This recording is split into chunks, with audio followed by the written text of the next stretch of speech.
As a mother, you don't want to have to worry about this bill is coming, but then she needs this chemo. That's a decision you shouldn't have to make. It's a huge burden lifted financially, and so it allows you to give singular focus to your child. I've never known a hospital that takes care of their patients so thoroughly. That was the first thing I was like, how are we going to do this? When they told us that we didn't have to pay a single bill, I was like, wow. They pretty much have saved us. It's like the world has been lifted off of your shoulders, and now your focus is supporting this child. There is not another hospital like St. Jude. The patient care is unmatchable. It saved my life. It saved my daughter's life. It saved our family. St. Jude Children's Research Hospital. Finding cures, saving children. Learn more at stjude.org. The following program is closed captioned for the thinking impaired. Zinc Media. Feel the power of knowledge.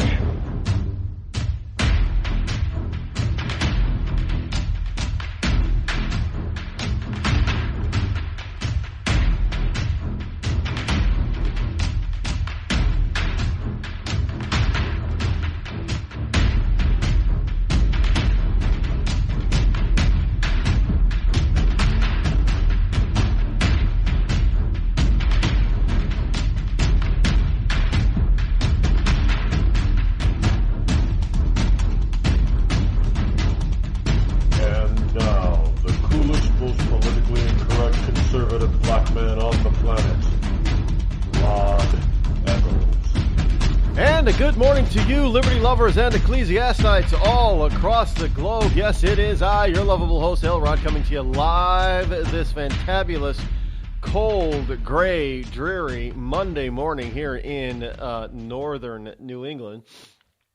It's just one of those. Well, it's winter's almost here, and we're in the midst of a deep freeze for this time of year. Yeah, they're telling us it's going to be colder than normal. We can't seem to get it right. We can't ever seem to hit normal. We're colder than normal or we're warmer than normal, but we never seem to be normal. So if we're always either warmer or colder than whatever normal is, how do they know what normal is? It's just one of those questions. I don't expect an answer. I'm sure they can't answer it. They probably come up with some sort of median type of thing. So, in other words, a median is like an average. So, in other words, it never hits that temperature. They just aggregate all the temperatures together and then divide them all out and, mathematically and come up with a number. And that's normal. Well, that's not normal. How is it normal if one year you have it warmer than normal and another year you have it colder than normal? And then another year you have it warmer, and then, it alternates. When is it ever? I haven't seen a year ever when the temperature has been consistently normal. The weather person, forecaster gets on the air and says, yeah. Hey, it's another normal day. We hit the normal temperature of 80 degrees today. It's supposed to be 80 degrees on this day. So we hit 80 degrees. It's normal.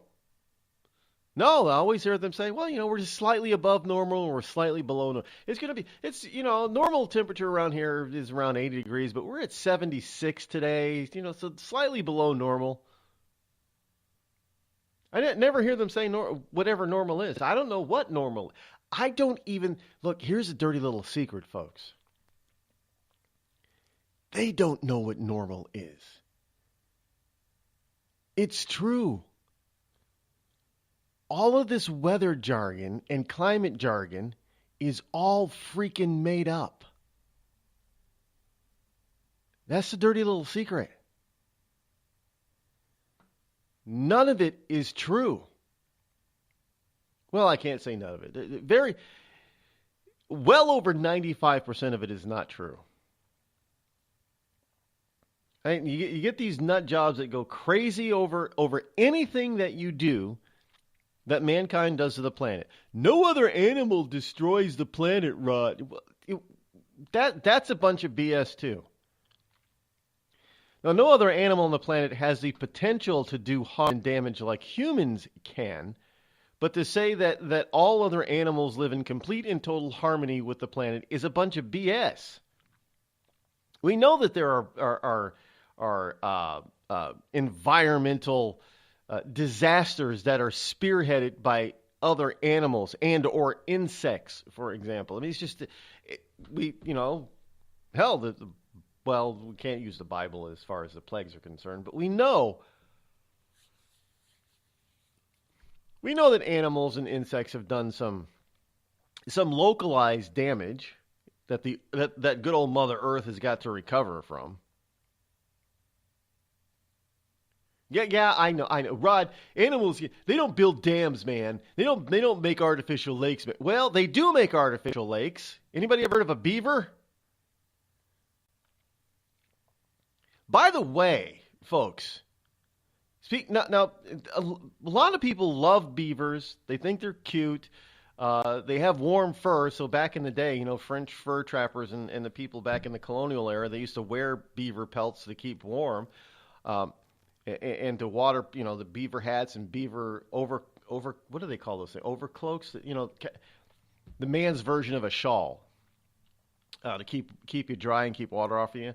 Well, they were pretty much, beaver pelts are kind of waterproof. But beavers have done some tremendous environmental damage. Long-term environmental damage, I might add, too. I mean, how many times do we have to, around wherever beavers are, around North America especially, that we have to go in and fix beaver? Well, it's hard to fix them. Sometimes we actually have to go in and blow up a beaver dam. I mean, literally blow it up. You send in some munitions experts out there, and they stick some dynamite or whatever into the beaver dam and have to blow it up in order to relieve the water pressure and correct the environmental damage that are wreaked by these little creatures. Beavers are not human beings, and they do some massive environmental damage. They change the course of rivers. Whenever a man does it, oh my God, you got everybody every environmentalist wacko jumps up and down and says, you can't do that, it's destroying the planet, man. A beaver does it and it's like, oh, it's so cute.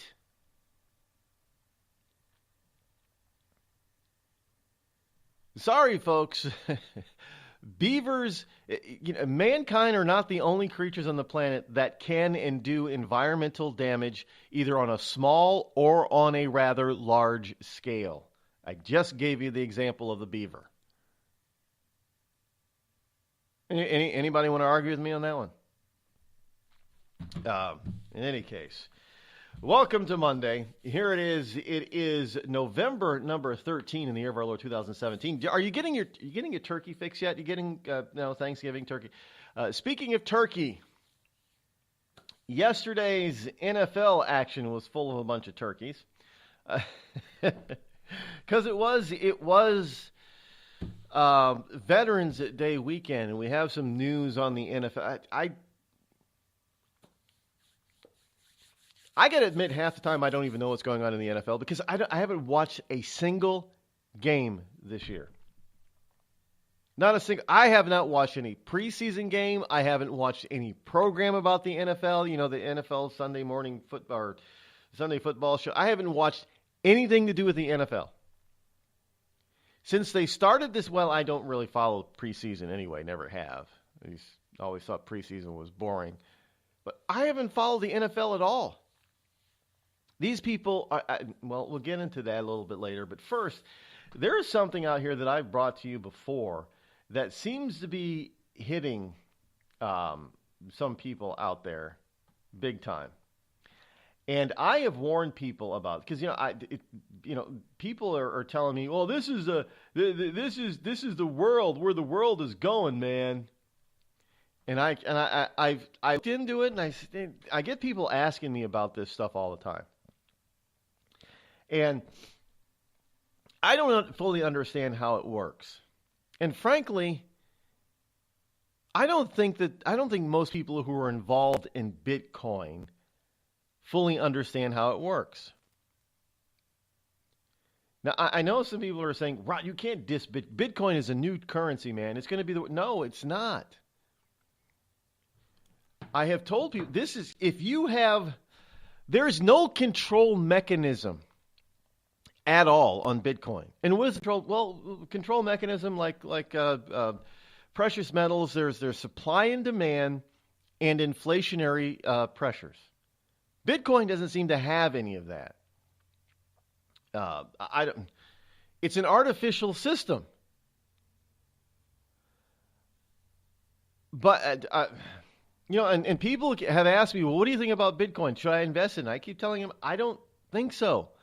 There are a growing number of countries that are moving to either, over-regulate or ban it. Well, if you can't utilize a particular currency within a particular country, well, it's kind of useless, isn't it? Let's just say that, China might. Let's just say China bans Bitcoin. Well, you got 1.3 billion people that can't participate in the Bitcoin economy. And you're going to sit over here in the USA and say, well, this is the way it's going. China's got to get on board. No, they don't.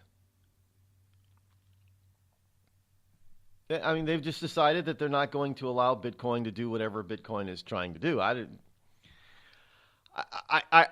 commend those who are behind it and the person who invented it. I commend them because it circumvents government-controlled currencies, which can be easily manipulated.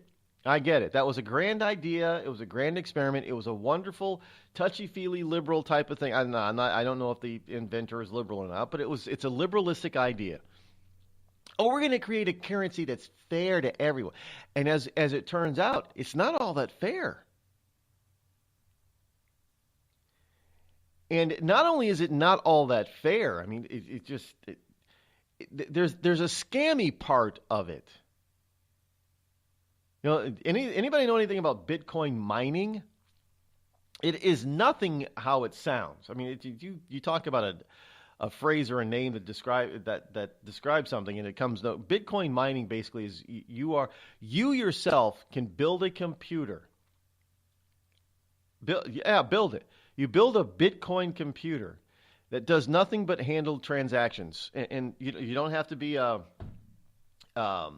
like credit card companies. They have credit card transaction clearinghouses where credit card transactions get cleared through, and the credit card transaction clearinghouse company or site gets a fraction of the price or cost of the transaction.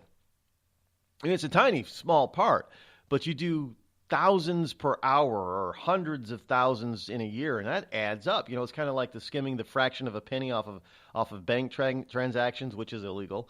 And it ends up. Didn't they do a movie about that?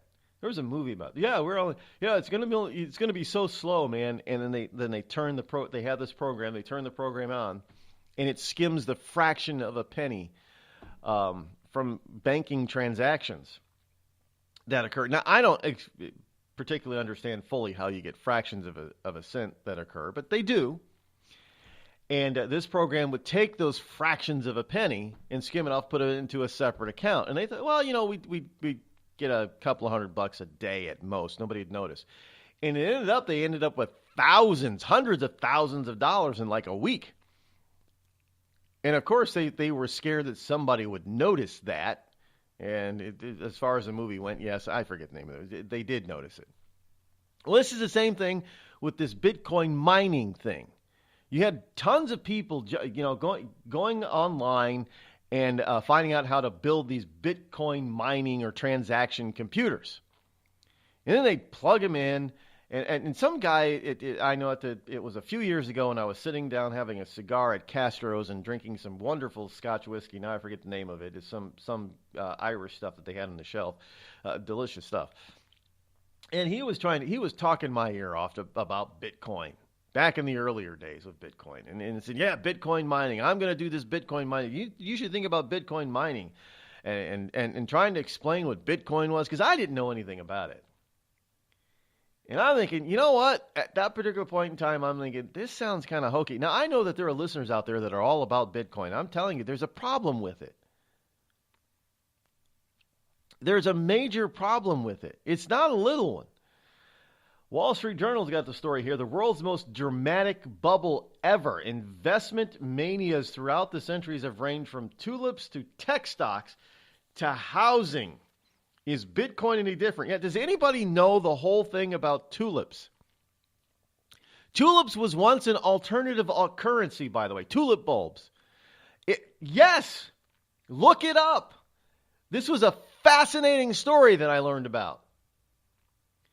It's kind of amazing that they would mention it, but tulips were more valuable than money a couple of centuries ago. Yes, people thought of tulips as, having certain. I don't know how you knew what kind of tulip you had in the bulb, because you had to wait for the damn thing to grow in her before you could see it. But yet, tulip bulbs were used like money. Which is, all you got to do is literally go out and grow a tulip, right? And you get some more. You get more. I know. None of it ever made any sense. But nobody ever said history makes sense.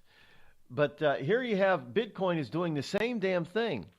And nobody fully understands it because it's supposedly this unhackable algorithm. Well, everything is hackable.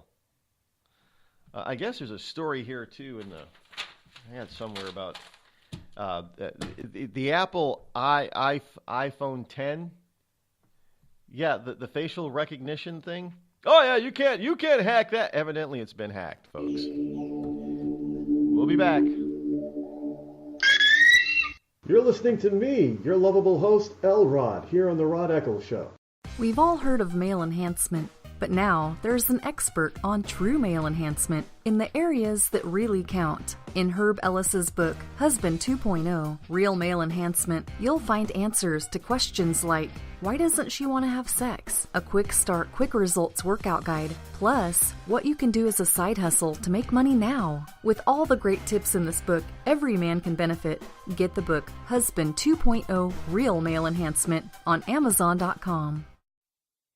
Tired of paying outrageous prices for Viagra? Well, we have great news for you. Now you can finally get Viagra at huge discounts. Healthy Man allows you to save up to $500 on Viagra. Why pay U.S. pharmacy prices of $15 per pill or more when you can get Viagra for less than $3 a pill? Call today and get 40 Viagra pills for only $99. This can cost as much as $600 at your local pharmacy. You can't afford not to call us. If you want Viagra at the lowest prices, never pay $15 a pill pharmacy prices again. Get Viagra for less than $3 a pill. Call 800-595-2614 today and save up to $500 and get 40 pills for just $99. Healthy Man is fast, easy, and affordable. Operators are waiting at 595-2614 to take your call now. Call 800-595-2614. That's 800-595-2614. Again, 800-595-2614. It started with a knock, but it wouldn't end there. What happens in the story next, many wouldn't understand, and most wouldn't believe.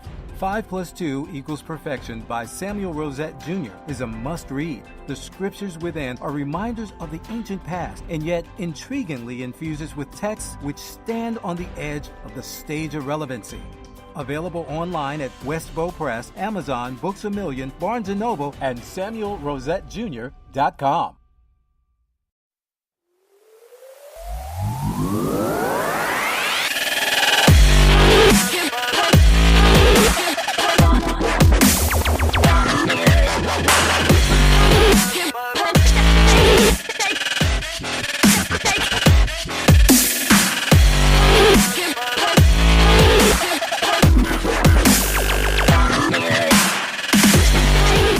Yes, indeed. There's a new word, new hashtag that was coined by a friend of mine. Good old Dom has come up with it. I love it. It perfectly describes everything when it comes to this environmental wacko stuff. And that is enviropanic. I guess we could use. It would describe a number of different things, not just the environment, but the natural environment. Like the weather. But it could also describe this environment that surrounds money and finances the world over. It's an it's an economic enviro panic. Because people do all sorts of crazy things that make absolutely no sense. They push stuff that they don't fully understand. You get look how many of these wonderful liberals out there don't fully understand all this environmental wacko stuff. You tell them, well, yeah, hey, look, we've got these reports here and these studies. Dude, you do realize that the Institute of Higher Learning that did this, it was proven to be a fake study. You know, the East Anglican College thing in England, as well as a couple of studies done at Harvard and University of Pennsylvania. Remember those all those emails that were leaked that showed all that stuff that they were doing in those places was faked? It's just you can't make this stuff up. Well, they attempted to make stuff up. Well, this is the same thing with this Bitcoin problem.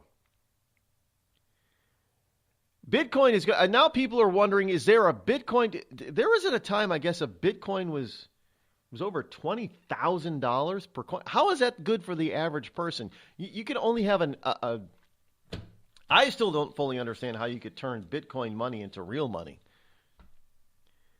But evidently, you have to have real money to buy a Bitcoin. Yeah. I try to understand. I understand how you can buy currency because that's what the whole forex thing is, foreign exchange, investing. That was another big thing not too long ago that people were we're going to get rich with forex, man. What are you crazy? In other words, people were buying money. If you don't understand what that is, that's exactly what happened. People were, they take their U.S. dollars and they go and they buy a French franc or they buy a Deutsch or they, they can't buy French francs. They don't exist anymore. Buy euros or they buy. Well, they've been doing this for decades anyway. So when they had French francs, you could buy a franc with U.S. money.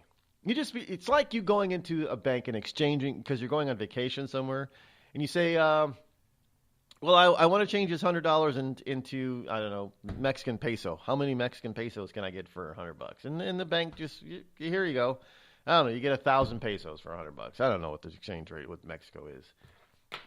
But there you go. So you go to Mexico and you have fun. And you come back. Now here's the rub, usually.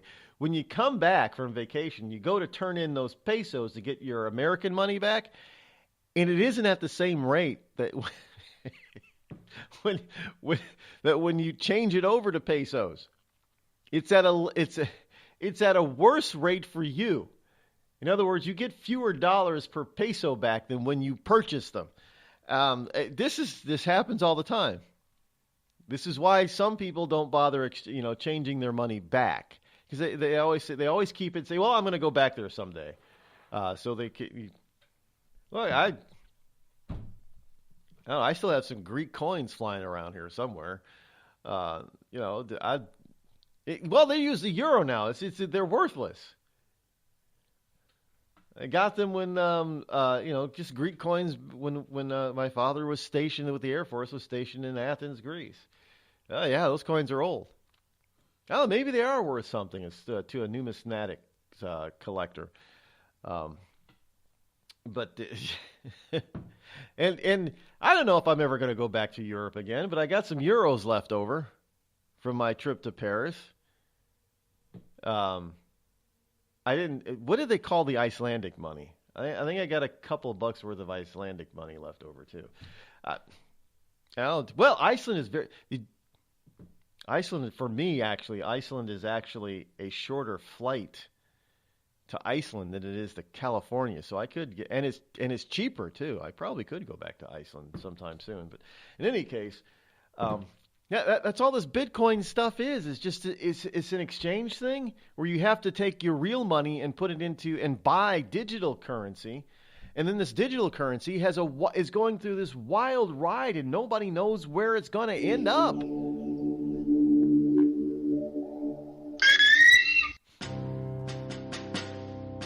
On the battlefield, there's a saying America's military men and women live by: never leave a fallen warrior behind. Ever. Off the battlefield, Wounded Warrior Project operates with the same goal. We leave no warrior behind. Wounded Warrior Project is a non-profit organization created to help our men and women returning home with the scars of war. Whether those scars are physical or mental, we're here to make sure that they heal. And whether it's helping those with post-traumatic stress disorder live a normal life again, or giving much-needed support to injured warriors in veterans' hospitals, because no one deserves our help more than the men and women who risk their lives to keep us safe. Wounded Warrior Project. We never leave a fallen warrior behind. Ever. Learn more about what we do at woundedwarriorproject.org. Think fast. In the short time it takes to listen to this message, a small flame can turn into a big fire. Several minutes more, and thick, poisonous smoke may have filled your lungs and reduced your ability to respond. Give it 5, and your entire home may be filled with flames. Keep breathing. We've got you. Don't let your world go up in smoke. Have working smoke alarms and practice an escape plan for you and your loved ones. Learn more at usfa.fema.gov, because fire is everyone's fight. Have you mixed your pain meds, your sleep meds, your allergy meds? Call the Poison Helpline. Has your child eaten a tube of toothpaste, a chip of paint, a wild mushroom? Call the Poison Helpline. Have you been bitten by a spider, a snake, an insect? Call the Poison Helpline. Poisonings can happen at the home, on the job, or in the great outdoors. Call the Poison Helpline first for fast, free advice from medical professionals. Call 1-800-222-1222 anytime, anywhere. 1-800-222-1222. Save the number, save a life. Brought to you by the U.S. Department of Health and Human Services. Hi, I'm Hilary Duff. As a mom, I'm proud to support the March of Dimes in helping more women have full-term pregnancies and healthy babies. That's why I walk in March for Babies. The money we raise funds research and local programs that help babies overcome the challenges of premature birth and birth defects. Sign up today at marchforbabies.org. Together, we can help make healthier babies possible for thousands of families. It's pretty amazing when you consider that 7 years ago, we didn't have the treatments we have now. We cure 80% of children with cancer. Go back 50 years, we were curing 20 to 30%. This is the miracle story of modern medicine. We understand what makes this cancer tick. And of course, without donors from around the world, this just couldn't happen. There's one thing we're focused on, and that's beating this thing. St. Jude Children's Research Hospital. Finding cures, saving children. Learn more at stjude.org. It's Thursday night, and you're grabbing drinks with some friends. Started off with a pitcher for the table, which quickly becomes 2. There's pool. And there's the photo booth. All right, everybody squeeze in. Say cheese! Followed naturally by an order of wings. And another. Can we get some extra ranch sauce? Then there's the ceremonial nightcap. So what are we doing this weekend? And lastly, it's back to the car, which, if you're buzzed,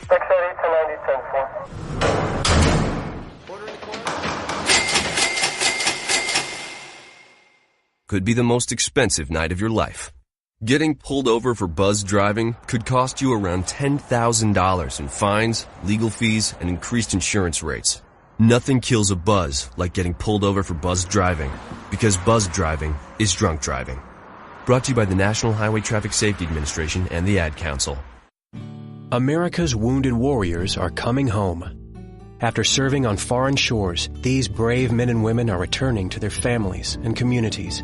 Many have wounds you can see, and many have wounds you can't see, like post-traumatic stress disorder. Now that these warriors are back home, they are ready to enter the civilian workforce. To help, Wounded Warrior Project has developed the Warriors to Work program, a career counseling service that helps warriors translate their military experience to the civilian workplace. These extraordinary men and women bring proven world-class job skills and a unique perspective on teamwork to the job.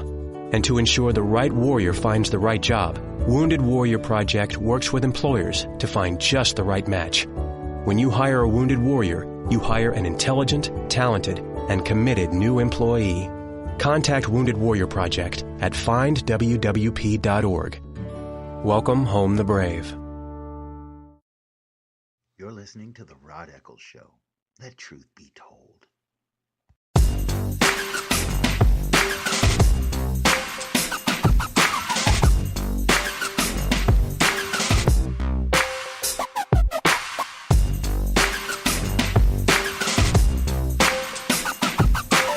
I've always loved that bumper, but for some reason I just feel that in order for the bumper to be perfect, you got to have some rapper coming on in German, a German rapper. Anybody ever heard of any German rap? It's actually pretty hilarious. It well, to me it is anyway.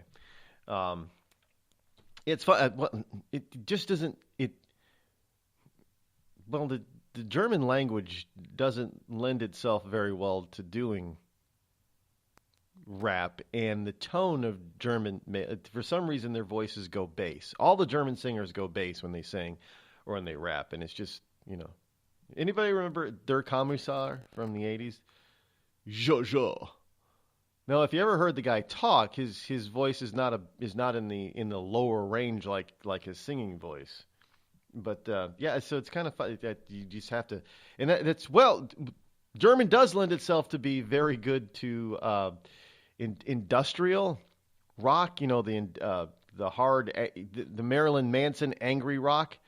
German goes very well with that for some reason.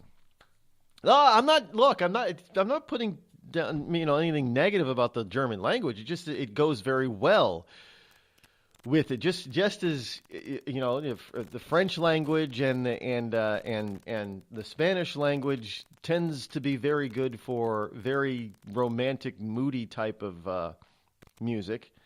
French more light, hearted, romantic music, and the Spanish more of a sexy type of music. Music, and then of course the Italian stuff Italian language is very good for opera, even though I don't like opera. I'll admit it. Italian is very, and then you've got English that everybody around the world tries to sing in it. Do you ever notice that too? That when people tend to sing in English, I don't care. Most people seem to lose their accent when they sing in English. I don't understand that. They can't talk that way, but they can sing that way. It's just kind of interesting, especially who gets really good at English all of a sudden when they're singing it, and that's Asians. You can understand an Asian singing English karaoke better than you can listen to hear an Asian in Asia speak English. I don't know why that is. I know it has something to do with vocalization and things and singing is very different from speaking. We are the only we're not the only creature that sings on the planet, actually. People always say stuff like that about humans. Humans are unique at doing this and doing that, and then we find out, there are other animals that do it too. Kind of like this whole notion that humans are the only ones that murder their own kind, and humans are the only one that kills for sport. And then we found out this not too long. Well, it was a while ago now, I guess, back in the 80s and 90s. Remember Jane Goodall, the gorilla, the ape and gorilla woman? She studied them like nobody else studied the apes of Africa, the gorillas, whatever they were called. And she found out a lot of human characteristics that we thought were specifically human characteristics. Gorillas murdered each other. Obviously they didn't use guns, but yeah, they murder. And they also killed for sport. I mean, they didn't kill each other for sport. They would hunt just for sport. So it's we're not the only ones. I guess we're not as unique as a lot of people would like you to think on the left. So we're not the only ones that murder our own kind. We're not the only ones that kill other species for sport. We're not the only ones who do environmental damage, massive environmental damage.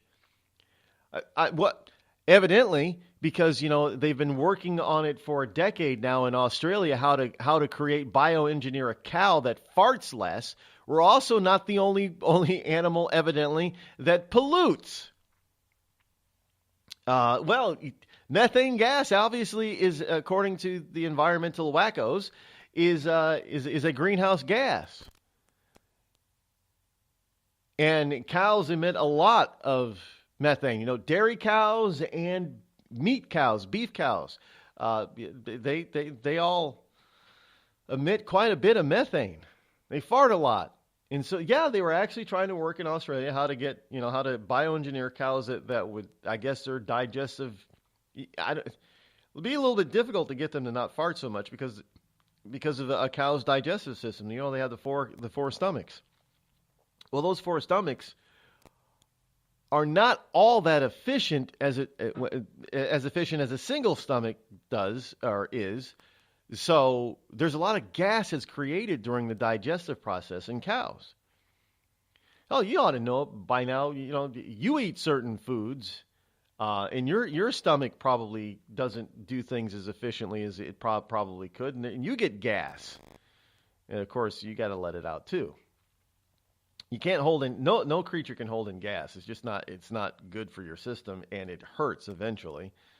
What are we going to bioengineer a human being that farts less too? I guess I don't know. All this stuff in this environmental stuff. Yeah, it's an environmental panic, as Dom has said. It's crazy. The more we study and find out about our own world, the more we realize that we're not all that unique as a species. That there are other species that imitate us, or do we imitate them? Or is it just the natural order of things on this planet? And I wasn't going to bring this up, but somebody else in the chat room, CS in the chat room, brought up the volcanic activity in Antarctica that's melting some ice sheets down there. Well, evidently there's an additional follow-up story. I wasn't really going to get into this, but it's the equivalent of an environmental disaster.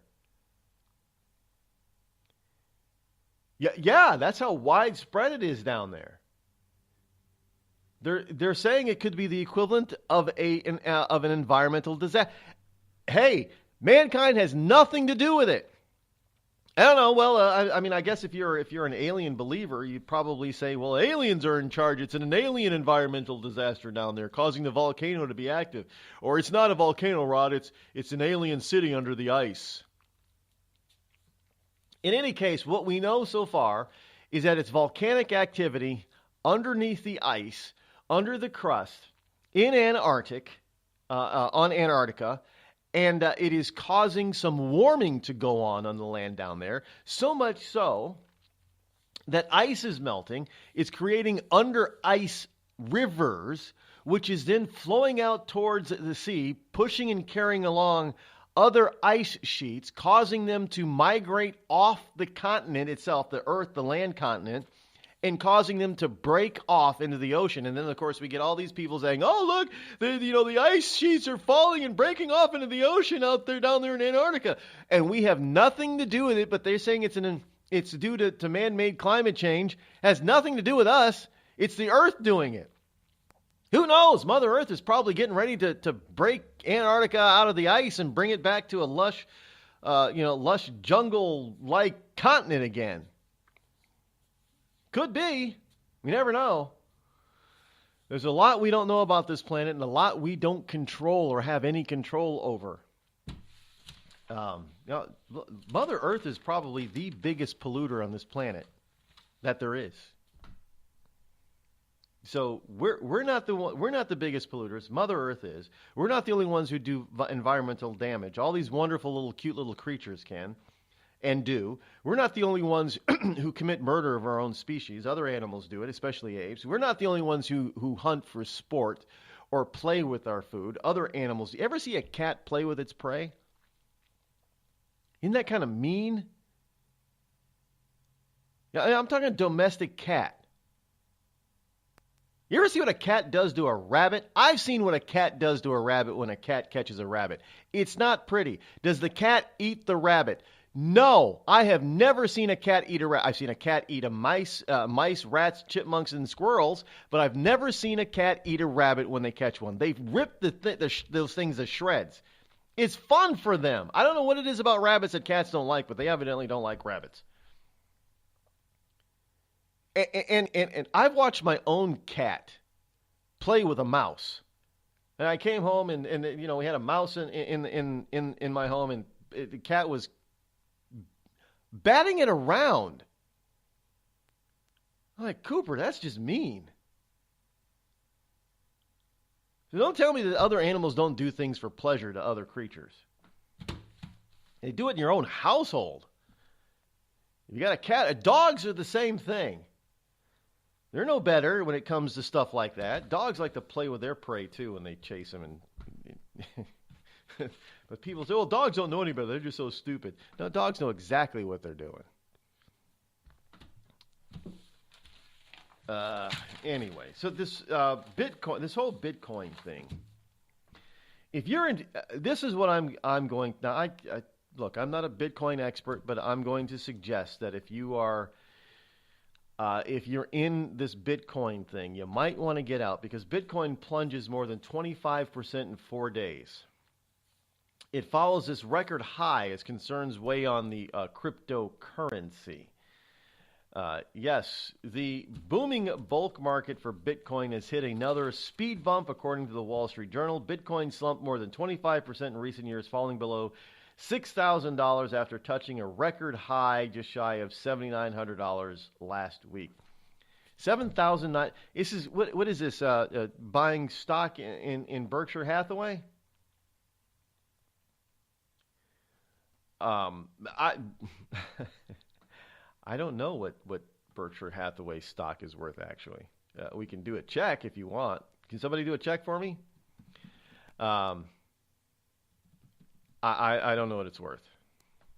You can do a quick, but anyway, here it is. $7,900 last week. A canceled software upgrade, concerns about the coming launch of Bitcoin futures, and fears of an asset bubble weigh on the software. Who does it? Who control? If there's a software upgrade for Bitcoin, that means somebody controls it, does it not? Now, aren't we told that nobody controls Bitcoin? It's just, it was launched and it was just out there.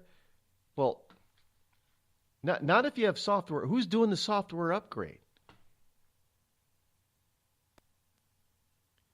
Who's going to launch, or who knows about launching Bitcoin futures? Who's doing this future thing?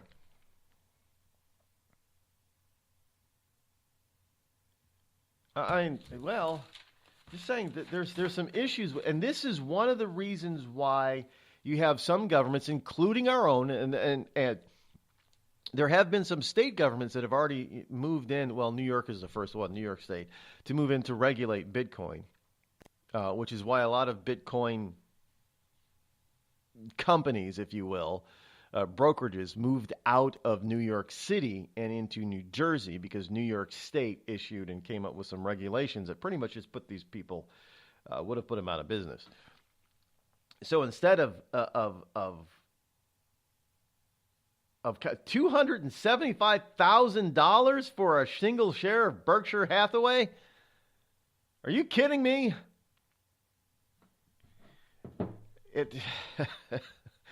Any case, okay.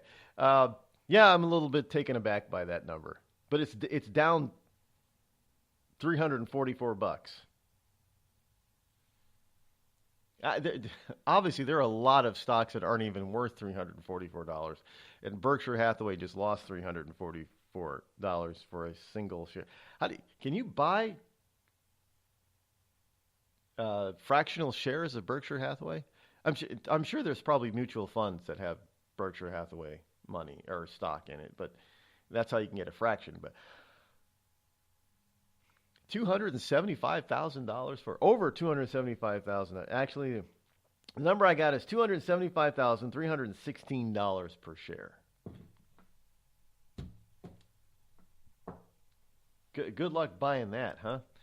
Well, it's the same thing with this Bitcoin. Is now down at $6,000 per coin, after hitting a high of nearly $8,000 earlier last week.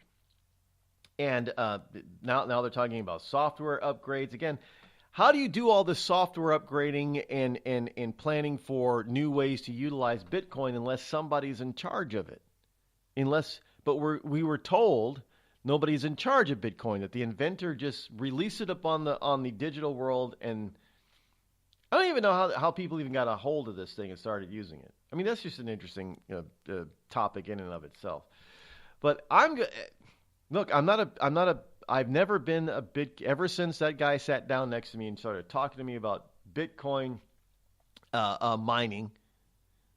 I have never been a fan of Bitcoin. I just felt, I know I'm not a person that always feels all the time, but this is a logical feeling.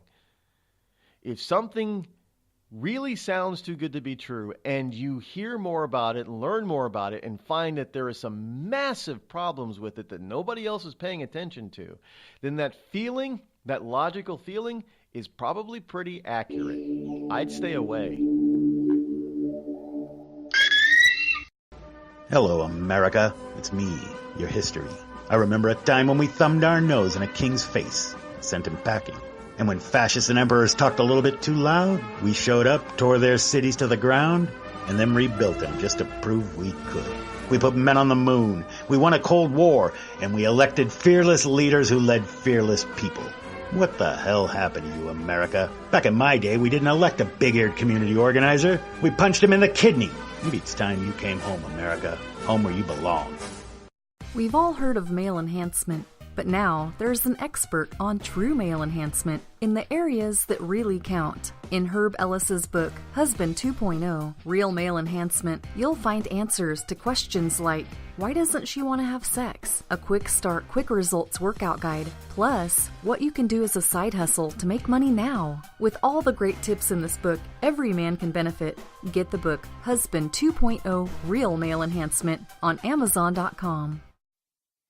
Tired of paying outrageous prices for Viagra? Well, we have great news for you. Now you can finally get Viagra at huge discounts. Healthy Man allows you to save up to $500 on Viagra. Why pay U.S. pharmacy prices of $15 per pill or more when you can get Viagra for less than $3 a pill? Call today and get 40 Viagra pills for only $99. This can cost as much as $600 at your local pharmacy. You can't afford not to call us. If you want Viagra at the lowest prices, never pay $15 a pill pharmacy prices again. Get Viagra for less than $3 a pill. Call 800-595-2614 today and save up to $500 and get 40 pills for just $99. Healthy Man is fast, easy, and affordable. Operators are waiting at 595-2614 to take your call now. Call 800-595-2614. That's 800-595-2614. Again, 800-595-2614.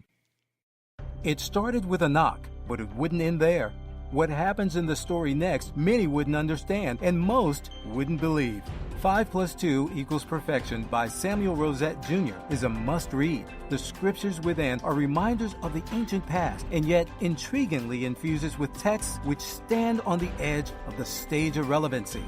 Available online at Westbow Press, Amazon, Books A Million, Barnes & Noble, and SamuelRosetteJr.com. This is Free America broadcasting on the Rod Eccles Show with a message to all patriots trapped behind the lines in California, New York, Boston, and Chicago. Don't give up, true lovers of America. Even as we speak, moves are being made to drive the invaders back to the land from which they came. Defeat the would-be dictators and lift the chains of tyranny from around your neck. Stay strong. Stay brave. You're not forgotten, and you're not alone. Until next time, patriots, this is Free America signing out.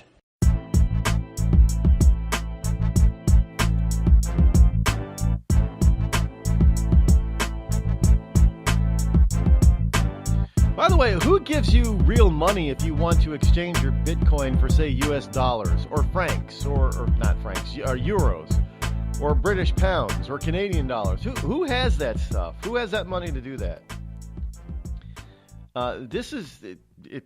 I'm just saying, folks, don't buy into the notion that this is an uncontrolled, free-flowing, unhackable kind of currency, because obviously it's not. In any case, everybody knows what is very prevalent in Eastern European countries in cars, especially in Russia. Cameras, right? Dash cams. It almost seems like that when you go buy a car in Russia, one of the options is having a dash cam. Here in the United States, dash cams have taken on a new format. Now, because of ride sharing companies like Uber and Lyft and others, you have people getting these dash cams that are dual duty. Not only do they take a video of what's in front of the car, but at the same time, there's a rear-facing lens that takes a video of what's happening inside the car. And they've done this for safety, security, and financial reasons. A lot of drivers are doing this. They're also, and you get into an Uber car now, and sometimes they'll say, well, smile, you're on camera, you're being recorded, this ride is being recorded, blah, blah, blah, all that kind of stuff. And there's even a system out there that you can buy for less than $1,000 that has a number of cameras that you tie in together. And the video actually goes into a chip or disc or something that you mount in your trunk.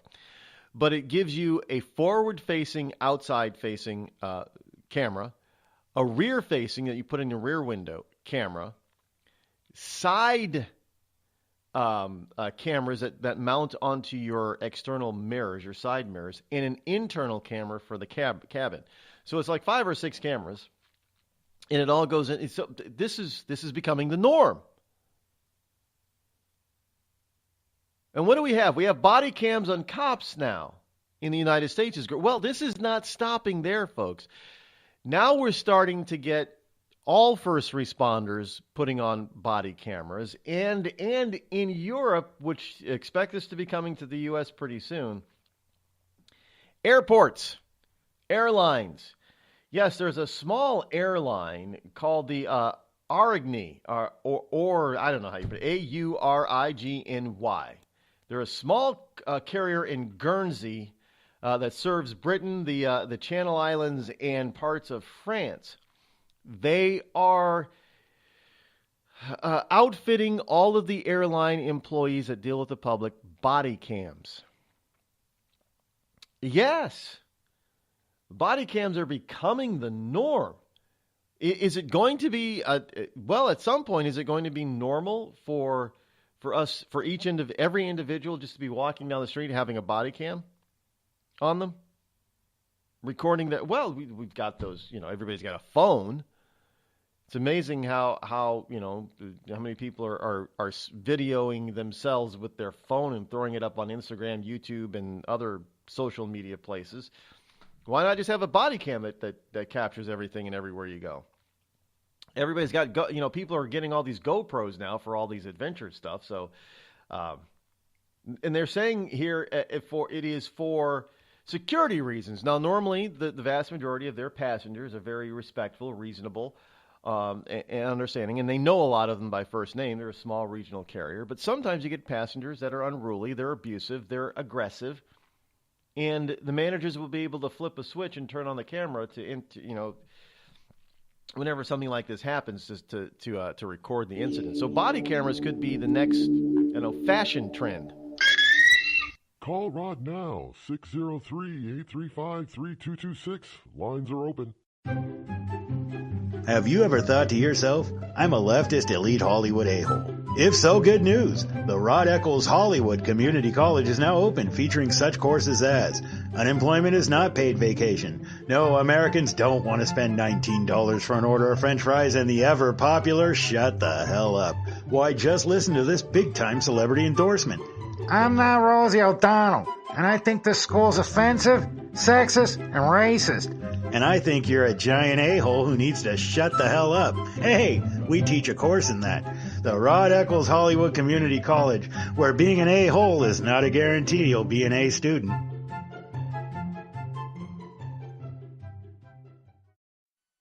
I considered suicide so I wouldn't put my family through all the pain. Many of our warriors are returning home from the battlefield, only to face a new war as they struggle with devastating injuries. At Wounded Warrior Project, we understand. We're there to help. Even though you think you're broken, you're not.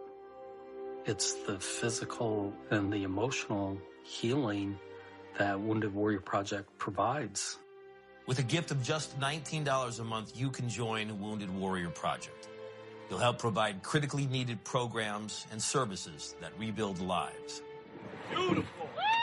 There you go, buddy. The ongoing needs of our wounded and their families will continue for many years to come. Now is the time to show your support. Call now or go online with your gift of just $19 a month, and we'll send you this Wounded Warrior Project blanket.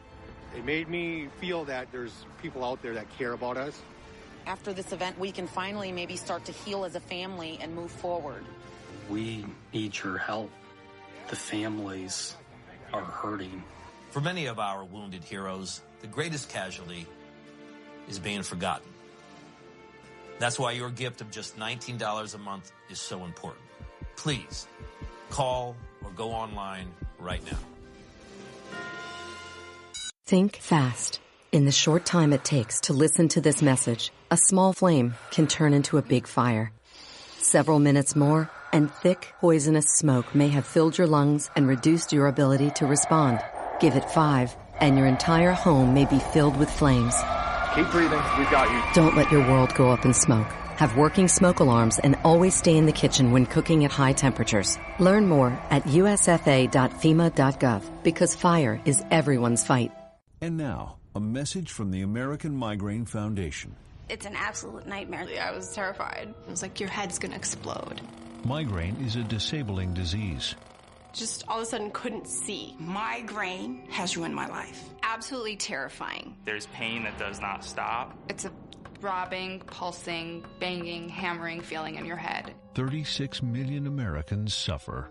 I started getting migraines around 5 years old. Just takes over everything. I feel trapped by migraine. It hurts like my head's gonna fall off. And the whole world around you stops. My world has gotten small. You feel like the world's closing in on you. There's nothing you can do. I had spent a year housebound. It's like you're trapped in your head. There's no escaping it. You can't leave your body. Don't suffer alone. Make your move against migraine. Visit AmericanMigraineFoundation.org to find help, learn more, and get connected. It's Thursday night, and you're grabbing drinks with some friends. Started off with a pitcher for the table, which quickly becomes 2. There's pool. And there's the photo booth. All right, everybody squeeze in. Say cheese! Followed naturally by an order of wings. And another. Can we get some extra ranch sauce? Then there's the ceremonial nightcap. So what are we doing this weekend? And lastly, it's back to the car, which, if you're buzzed,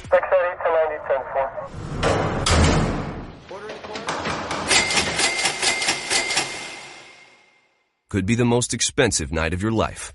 Getting pulled over for buzz driving could cost you around $10,000 in fines, legal fees, and increased insurance rates. Nothing kills a buzz like getting pulled over for buzz driving, because buzz driving is drunk driving. Brought to you by the National Highway Traffic Safety Administration and the Ad Council.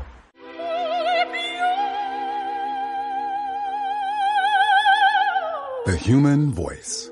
It can be sweet as music, powerful as thunder, And so, my fellow Americans, cheerful as laughter. But for millions of people, it can also be a sign of COPD. This serious lung disease can make it so hard to breathe, you often can't catch a breath or finish a sentence, let alone carry a tune. And many who have COPD don't even know it. That's where your voice comes in. If you think you or a loved one have symptoms, talk with a healthcare provider. early diagnosis can mean better treatments and quality of life. Join us in raising our voices for the millions with COPD who can't. Learn more, breathe better at NIH.gov.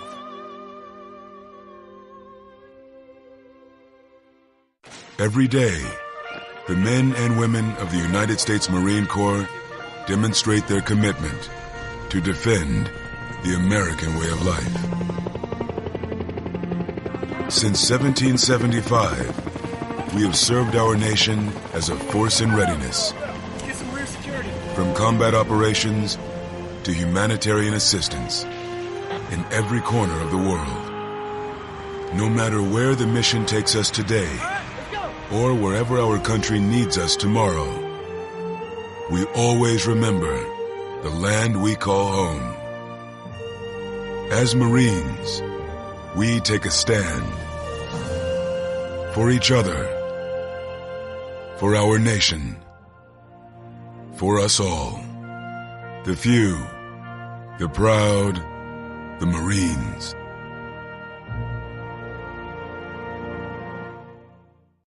Zinc Media. Feel the power of knowledge.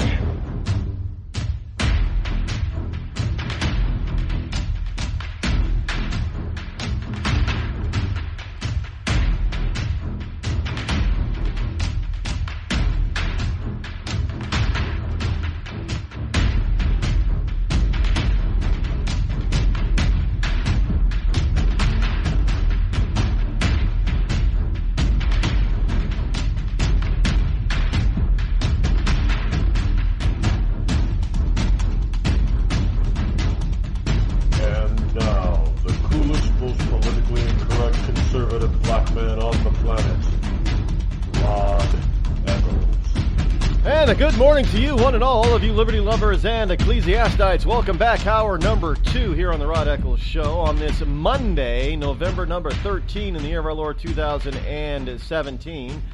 We are running and raring to go, already an hour in the tank, in the bank, as it were. One of the things that we're going to be doing over on rodeccles.net is we're trying to tweak this so it works properly, because there's got a lot of bandwidth, is an audio archive, where we're going to take all of there are some lost episodes out there because they were done on other networks, not controlled by me, and either they have the recordings and I can't get a hold of them, or there were no recordings. So there are some lost episodes of the Rod Eccles Show out there, but we're going to try to take all of the shows, including going all the way back to Blog Talk days, and downloading those onto the website. So that'll be happening over the next, probably, 6 months to get. That's a lot of shows, folks. And as well as getting those, if we can get our hands on some of the ones that from the networks that we broadcasted on. They'll have to send those over to us, and we'll have to reformat them and put them on and edit out a lot of their proprietary commercial crap that was put on. But in any case, so we'll be going back to 2009 when we first started this program, folks. Hey, just hundreds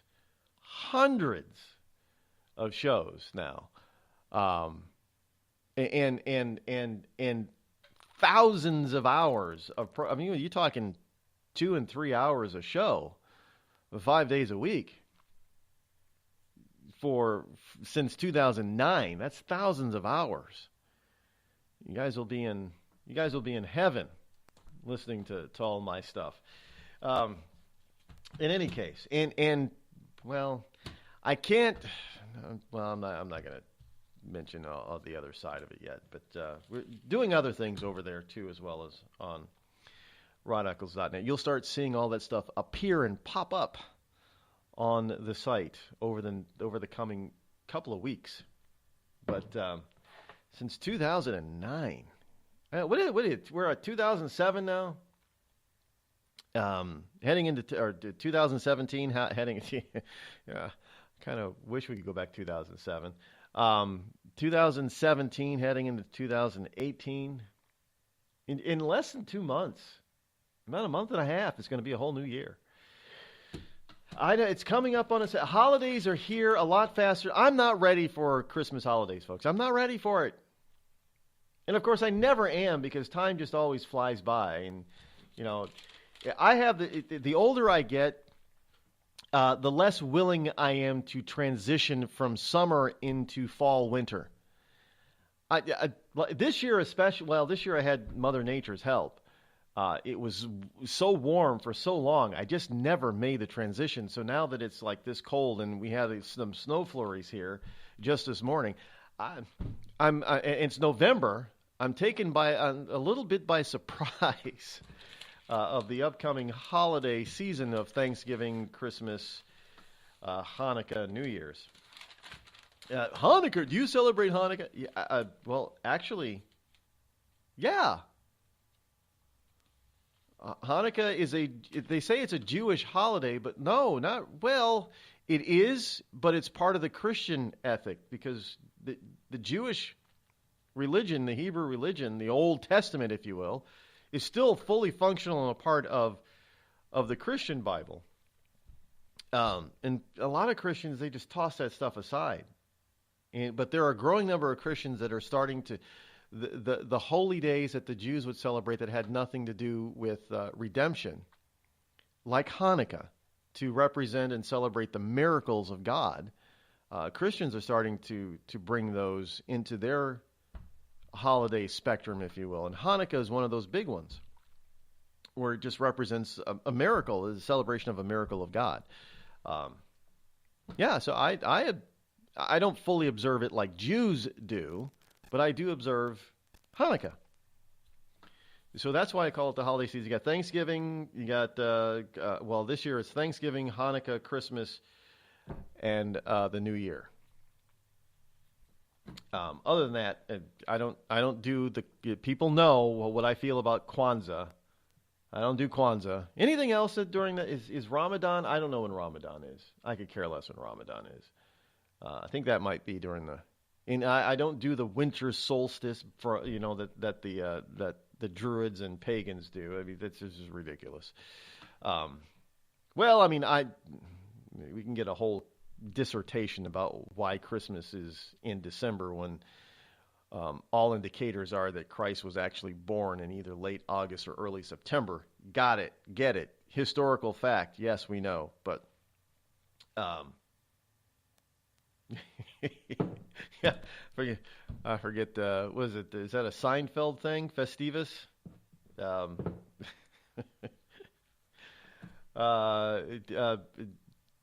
Or was it? No, it was the King of Queens, right? Yeah, where you got the holiday of Festivus. Anyway. By the way, if you're going to, all indications are at the moment that we're going to have a very good, economically, a very good holiday season. The really good one, the first really good one in years, is what they're expecting. They're not expecting any record breakers here, but they're expecting a strong showing compared to the past, decade or so of holiday. We've had disappointing holiday seasons for at least a good decade now, and a lot of merchants, big and small, they depend on the holiday season to make their year. And if they fall short of the holiday season, then a lot of them either cut back on their size or they go completely belly up. Now, this year, they're looking at venerable companies like Sears and Kmart. If Sears Kmart has a very bad holiday season, then experts are predicting that you're going to see massive closures of Sears and Kmart stores, possibly even Sears being sold. Now, Sears has already sold off some of their iconic brands. They sold off Craftsman Tools. I don't know why you'd sell off your best assets, but they sold off Craftsman Tools to Black & Decker. They sold off Kenmore, I think, to Whirlpool. and they've made a couple of other iconic Sears brands they've sold off because they need the cash. And so it is said that if they have a poor showing this year, that it could mean the end of Sears, which is a more than 100-year-old entity, retail entity. And it's not really due to Walmart. Sears just made some blunders. They just killed themselves. They still haven't gotten their website right. The Sears website is still a piece of junk as far as I'm concerned. But hey, you've got the ability to, in this country, to succeed or fail on your own merits. You can make, you're free. You have the freedom to make terrible mistakes that can cost you thousands and thousands or millions of dollars. Or you can, you have the freedom to make good decisions that will make you thousands and thousands or millions of dollars. And there are a lot of companies that make good decisions and make millions of dollars and employ thousands of people. And then there are companies that are led by human beings. They make stupid mistakes, and it costs a lot of people their jobs, and they lose a lot of money. Which is why I say, I think some people are going to be shocked. And I'm not a prestidigitator, so I can't foresee the future. But I would think in the next 6 to 12 months, there's going to be some major pain in the Bitcoin realm. And especially if countries start coming online in 2018 with either over-regulating or banning the currency, you're going to see massive hemorrhaging. I would stay away from Bitcoin. But that's just me. Until the smoke clears. I mean, it could turn around and go the other way, although it doesn't look promising at the moment.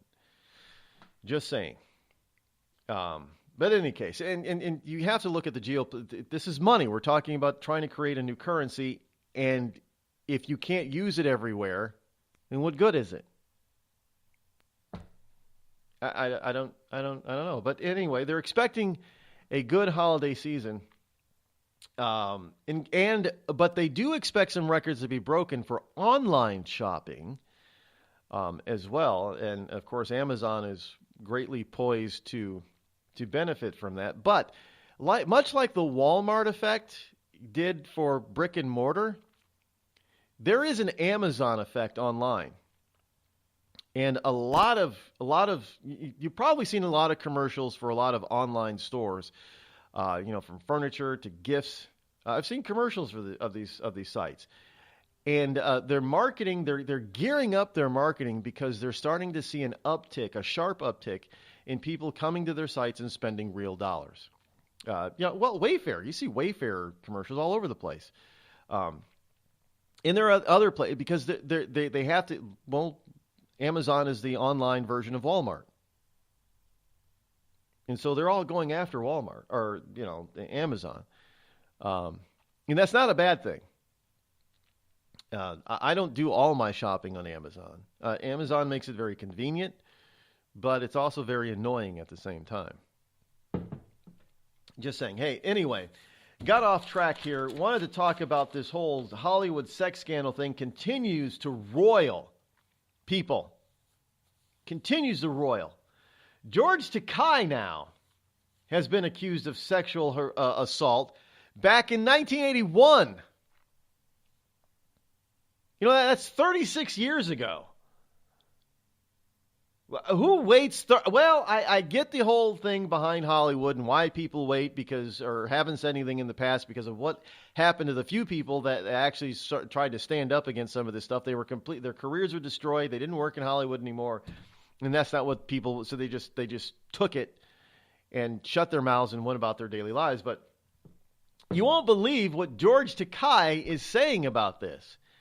It's not that he's vehemently denying, like some other these Hollywood moguls and stars who've been accused. They're vehemently denying it and not blaming anybody except for the accuser. Now, George Takei is taking a different tack. Good old Sulu is saying it's Russian bots that are at fault for spreading this story. Yeah, well, hey, we got the whole Russian bot thing on Twitter and Facebook against Trump before they were against Trump before they were for him, I guess, or after they were for him or whatever. That's a whole mess that's coming out about the whole Russiagate thing, collusion gate.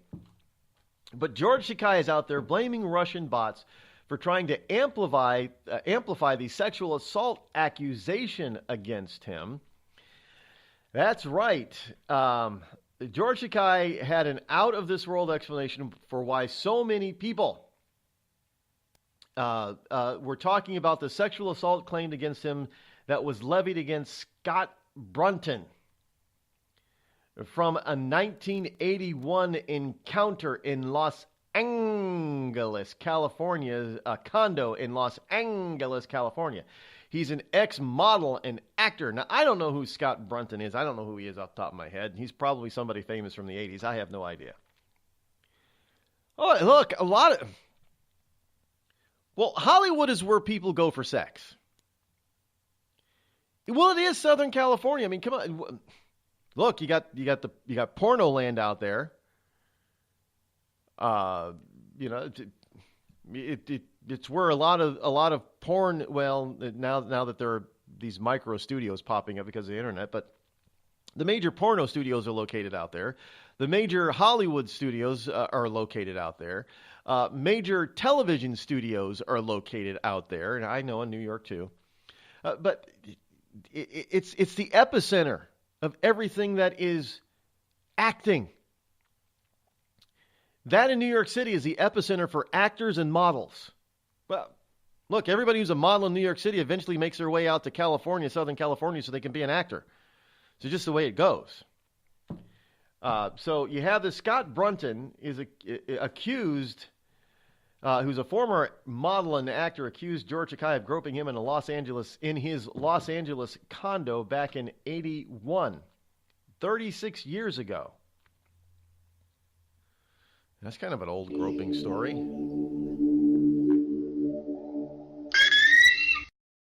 You're listening to the Rod Eccles Show, the coolest, most politically incorrect, conservative black man on the planet.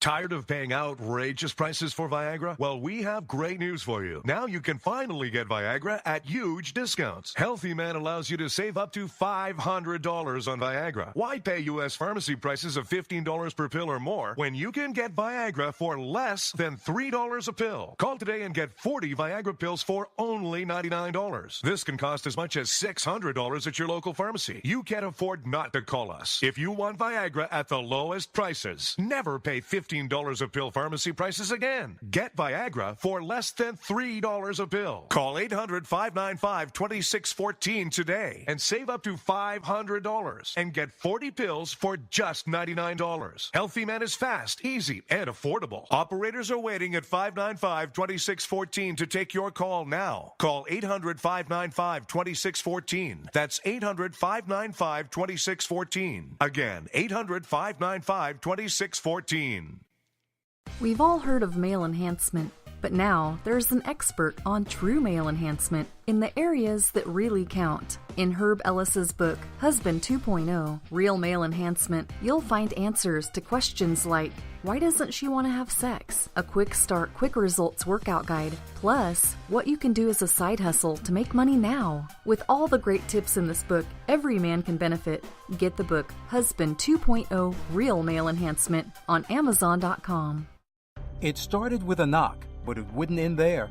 What happens in the story next, many wouldn't understand, and most wouldn't believe.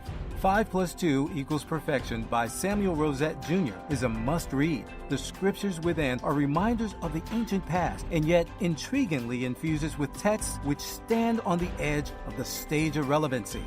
Available online at Westbow Press, Amazon, Books A Million, Barnes & Noble, and SamuelRosetteJr.com. You know, a couple of weeks ago, a long-haired young person came into our bank and said to me, I bet you won't lend me money to buy an electric guitar. Well, he was making $100 a week, and he was over 18, and I said, I bet you I will lend you money to buy an electric guitar. And I did. So what happens? The punk gets busted for possession of dangerous drugs, and we're out $350. There's one thing about kids nowadays. You don't have to give them credit. Universal Bank. We trust you. About as far as we can throw you.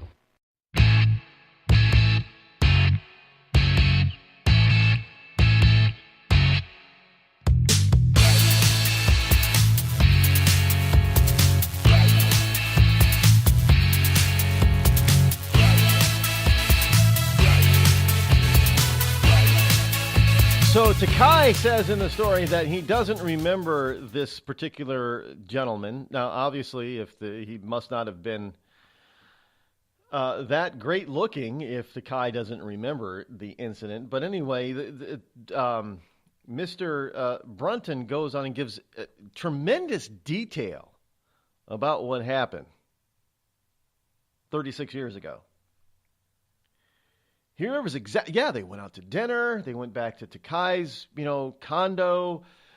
He sat on a bean. I think he even said the beanbag chair was yellow. He sat on a beanbag chair, had a few drinks, felt dizzy, probably passed out for a couple of minutes, came to, found his pants down around his ankles with Takai trying to get his underwear off and filing his genitals. But then he doesn't say what he did. He doesn't say that he came to and sobered up and was like, "Oh, Mr. Takai, I'm not that kind of gay boy." That's not what's in he doesn't remember that part of the story, or at least convey that, but we hear all the minute details of exactly what happened 36 years ago. But poor George says, I don't even know, I can't even say I even remember the guy, let alone remembering that ever happening. But this is the first, I haven't heard of any other accusations of Takai actually molesting or fondling anybody against their will. But we have a number of growing allegations going on out there. Now, folks, I know this is just like remember the late 80s when there were all these allegations about child molestation, and come to find out that these people had manipulated memories. Well, we knew that from the beginning, but nobody wanted to believe that psychologists and psychiatrists would actually try to manipulate people, but they did. And a lot of that stuff was proven that they were manipulated into these were false memories. So now I'm wondering, where are all these memories from these people coming from? Is there some mixed up false memories in there? Because sometimes people will combine a bunch of different events that happened a long time ago, and they actually believe it was one event when the reality is it was multiple non-related events. So could this guy, Brunton, have had his pants down around his ankle from being, probably sounds the date rape drug is what it sounds like he was given. But could he have gone to George Takai's house back then, condo? But could somebody else, or at some other event, could he have had his pants down around his ankles? And at some other event, could he have not been date rape drugged? And could all of these events, because they were so long ago, be combined into one event that his brain thoroughly believes is one event? Yes, we know that this happens. There's a particular technical term for that too, and I don't recall what that technical term is. But there is when you combine memories into one, and you believe it's one memory, when the reality is it's multiple events. The brain is a funny thing. It can do stuff like that. And they've proven that this has happened, and they've taken things apart for people and found, oh yeah, now I remember more detail about this particular part of the story as being this different event, and stuff like that happens. So I'm wondering if this is I'm not defending George Takai. I'm not a huge fan of the man personally, but I'm wondering if this is something that is happening, and if this is something that is happening to a lot of people coming out now. 20, 30, 40 years later, accusing some of these stars and executives in Hollywood of doing the dirty thing. But understand, it is Hollywood, so it's highly plausible to believe these people. Don't get me wrong, I am not dismissing anybody's claims. I'm asking for clarification and proof of validity to these claims. Because now there's a list here. I had a new list of people being accused of sexual impropriety. Now, even knowing how depraved Hollywood is, even I have a hard time and understand that this list is not a complete list, and we'll go over it after the break. Even I have a hard time believing that this many people, over this long of a period, could have gotten away with all that they're accused of doing. It just doesn't make any sense, folks. Honestly, you want to talk about the one of the biggest conspiracies that there is out there? It would be this whole Hollywood sex scandal. Now, look, I know it's big, but for it to be this big is hard to fathom. but we'll try to get to the bottom of it. Stay tuned.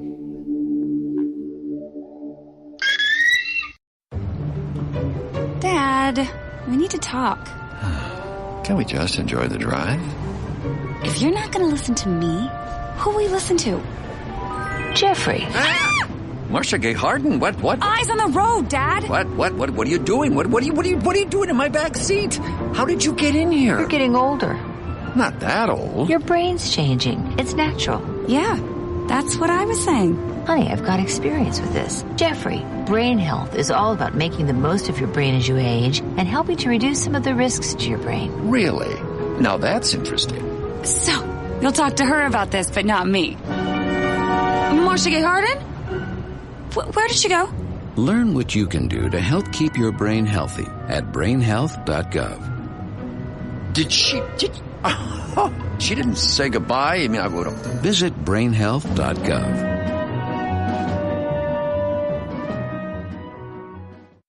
Every day, 70,000 puppies or kittens are born in the U.S. Cute, right?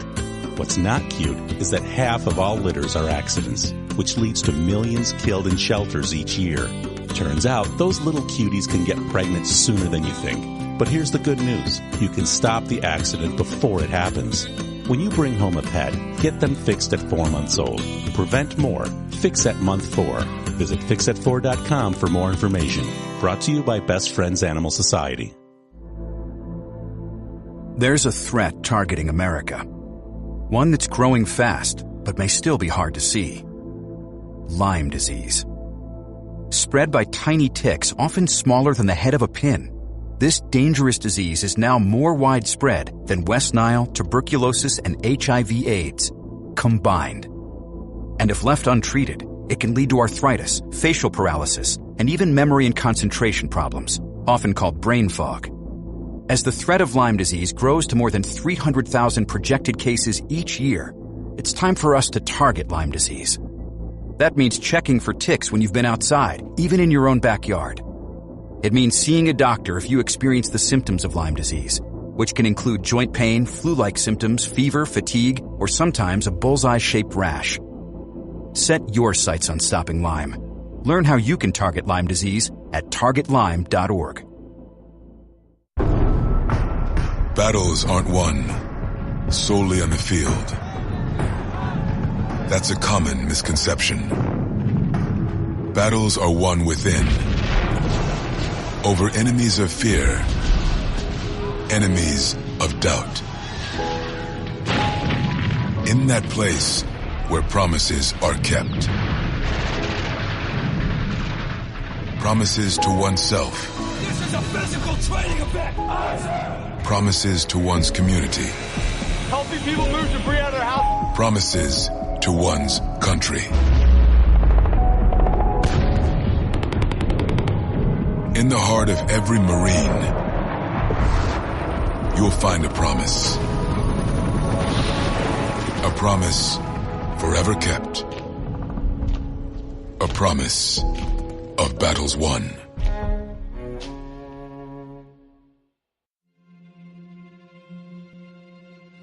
We're here early before they wake up. We stay late. We stay informed. We invest in the latest technology. We take the time to train the next generation of doctors and nurses. We work together to make sure we heal their bodies and their minds. We do this not because it's our job, but because this is about our veterans' lives. This is our mission. More than 300,000 of us working as one, together with families and loved ones. No matter where they live in this country, we'll be there. We all come together and stand together to serve our veterans. We stand strong, united. Stand with us in caring for our veterans. Hi, this is Kelsey Grammer. When military service members head into battle, none are expected to face the enemy alone, but many return home and become isolated as they struggle with the visible and invisible wounds of war. It can be difficult knowing how to overcome that challenge and rekindle bonds similar to those formed in the military. Wounded Warrior Project supports these injured veterans through their recoveries by connecting them with fellow warriors and their communities. No one should fight this battle alone. Join us at woundedwarriorproject.org. Call Rod now, 666-603-835-3226.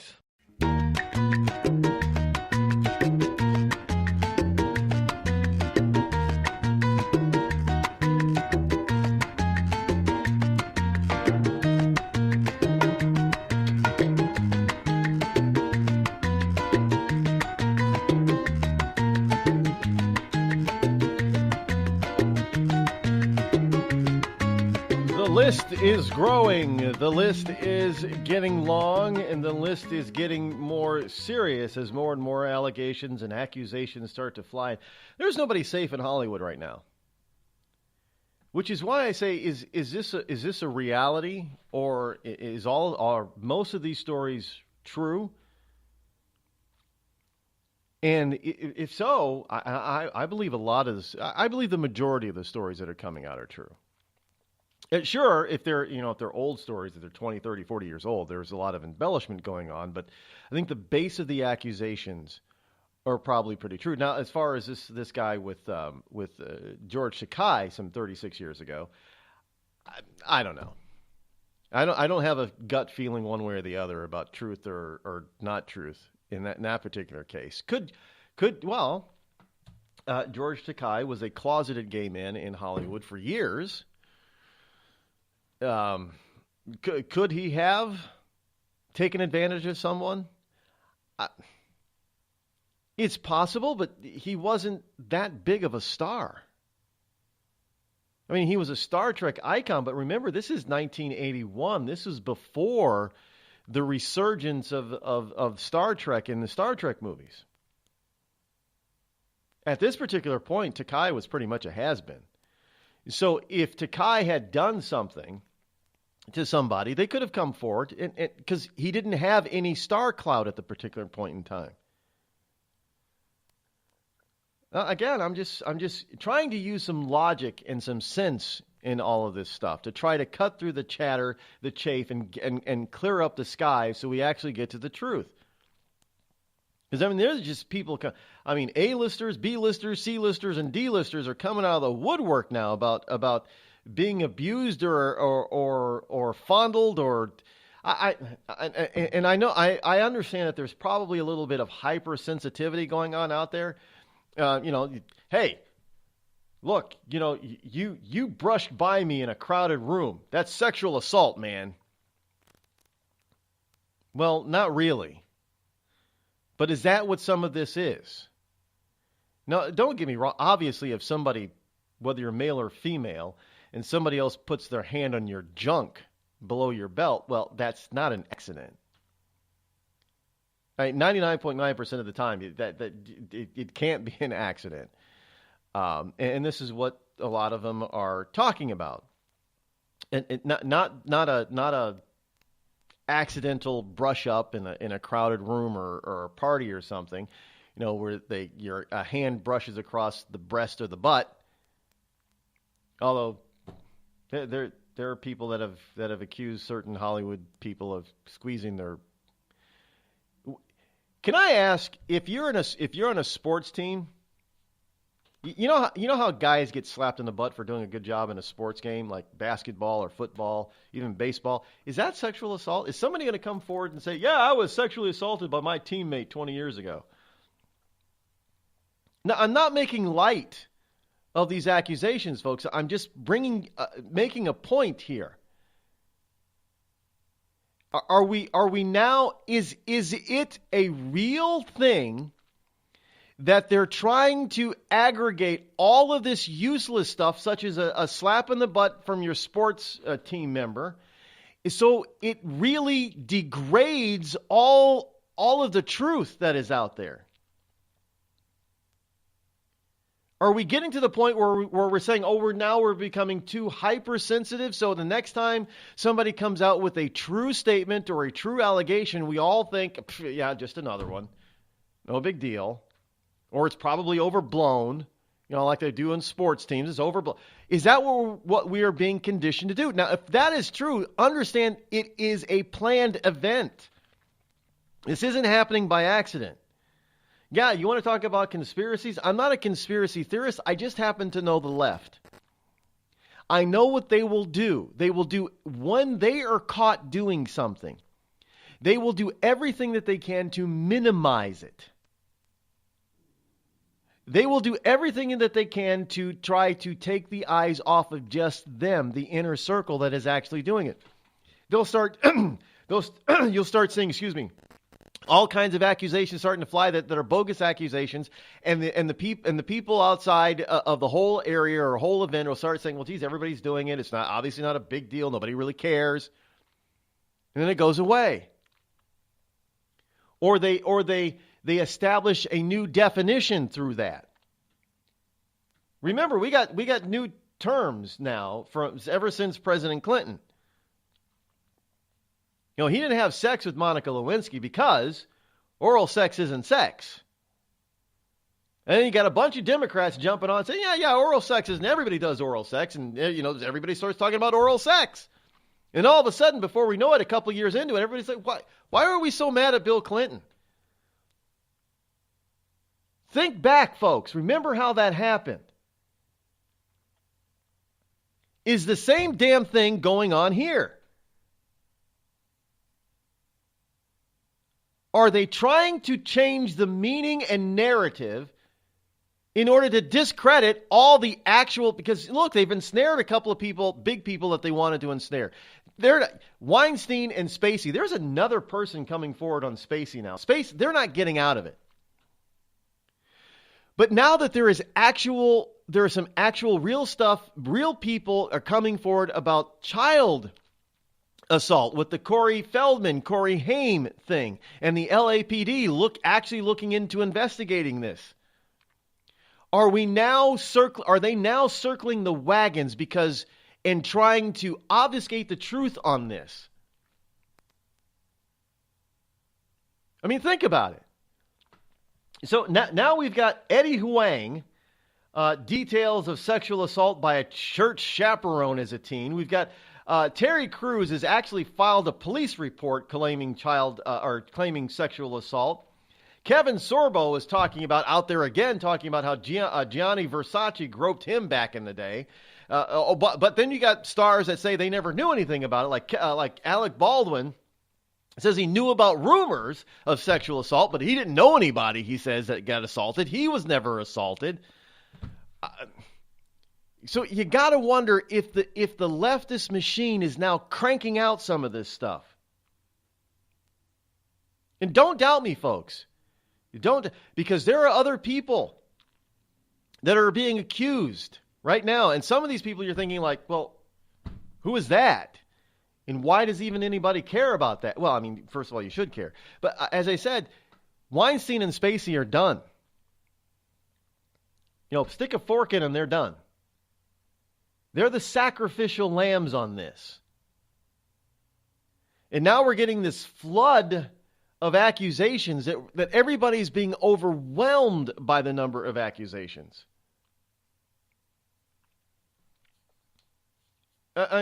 So it's getting to the point where, like I said, remember the day, back in the day in the 80s and early 90s when we had all this, people were being brought up on charges on fake, trumped-up child molestation charges. Because after all, children wouldn't make that up. Hey, after all, a woman gets raped. She doesn't make up being raped. Right?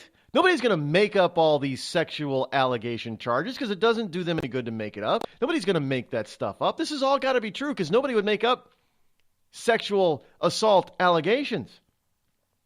Right? So if that is still the same mantra that we have and same thinking, what happens when you start bringing forth a plethora of accusations? What do people do? Well, people do what some people are starting to do right now. They're starting to turn it off and saying, oh, all that can't be true.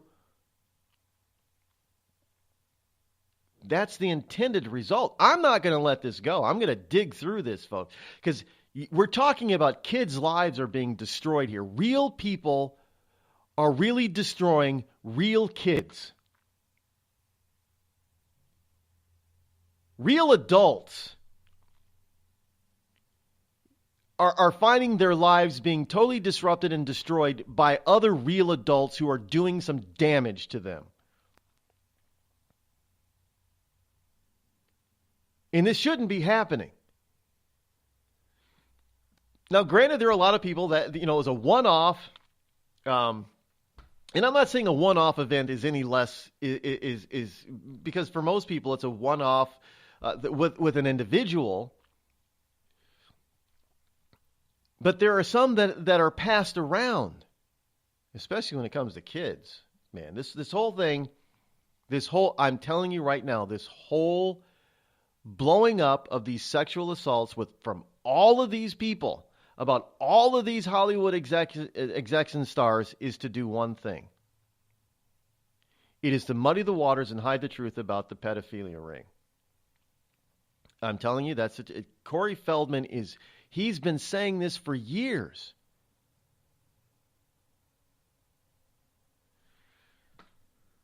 Well, we've got a growing list. Even Christian Slater is out there, but Christian Slater isn't apologizing. He's like, I don't regret nothing. He hasn't been accused of actually sexually assaulting women, but bullying. Well, I don't. How do you bully a woman into sex? I don't. Alec Baldwin is also. Well, Alec Baldwin's got a temper. We know. We've seen that and heard that. There are a few other stars that have tempers out there. I've even heard of good old Captain Kirk having a temper. Remember that there was a time when him and Spock supposedly had a falling out and they didn't speak for years. I think that was disproven. Yeah, well, I mean, it is what it is, I suppose. But we've got a growing list here of people, and it seems like some of this stuff is coming out when some of these people are doing or are about to do something. Well, like the Kevin Spacey thing. I mean, he's been totally removed from a movie, from the J. Paul Getty movie. They're going to reshoot every scene that he was in with Christopher Plummer, evidently. But Christian Slater, he says, he regrets nothing from his abusive past, and everybody has said that Christian Slater was very difficult to work with. He was very abusive, but I haven't heard anybody accusing him of sexual impropriety. But how do you bully somebody into sex if that's the case? I don't know. I think we've lost the meaning of bullying now. Just about anything is called bullying. So from even just, aggressive, I guess they're calling it aggressive locker room talk now. Is that what Trump had with his buddy on that bus, the coach? It was aggressive locker room talk. Yeah, it's right here. Aggressive banter and aggressive locker room talk. We've now we've clarified what kind of locker room talk is acceptable and what kind of locker room talk is not acceptable. If it crosses over into being aggressive locker room talk, then that's not acceptable. I don't know what that is, but I'm sure the left will tell us when they're ready to fully explain what non-aggressive locker room talk and aggressive locker room talk is. But the list is growing stronger and longer. I mean, we already know about Andrew Kreisberg and Louis C.K. How about Benjamin Ginocchio? Executive director for the Armory Show at Art Fair. Harassment including unwelcome touching of 5 women. David Gillard, Guillod. Sexual assault of 4 women. And he's the chief executive of Primary Wave Entertainment Agency. Jeff Hoover, Kentucky Speaker of the House. Yeah, harassment, inappropriate text messages. Brett Ratner, Kurt Webster, Andy Dick, Michael Oreskes, who's the head of news at NPR and former New York Times editor. Sexual harassment of 3 women. Hamilton Fish. Now, most of these people are Liberal Democrats, by the way. Kevin Spacey, Ken Baker, E! News correspondent, who was pulled from the air. Harassment of 2 women, including unwanted kissing and inappropriate messages.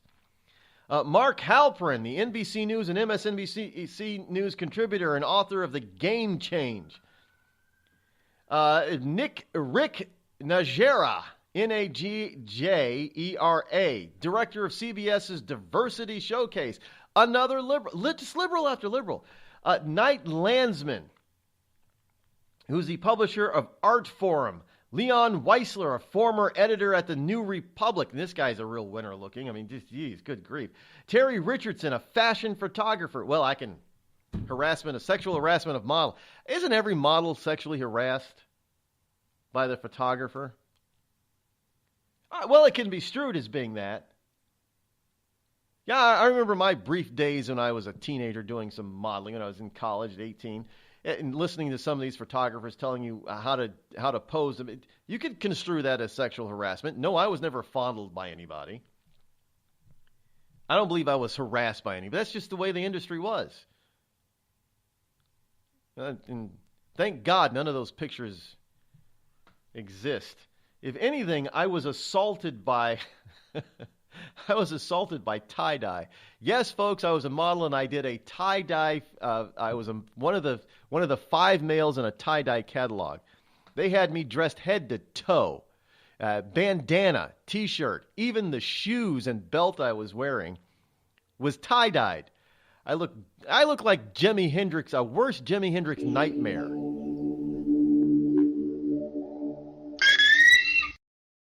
I'm not Rod Eccles, and I approve this message.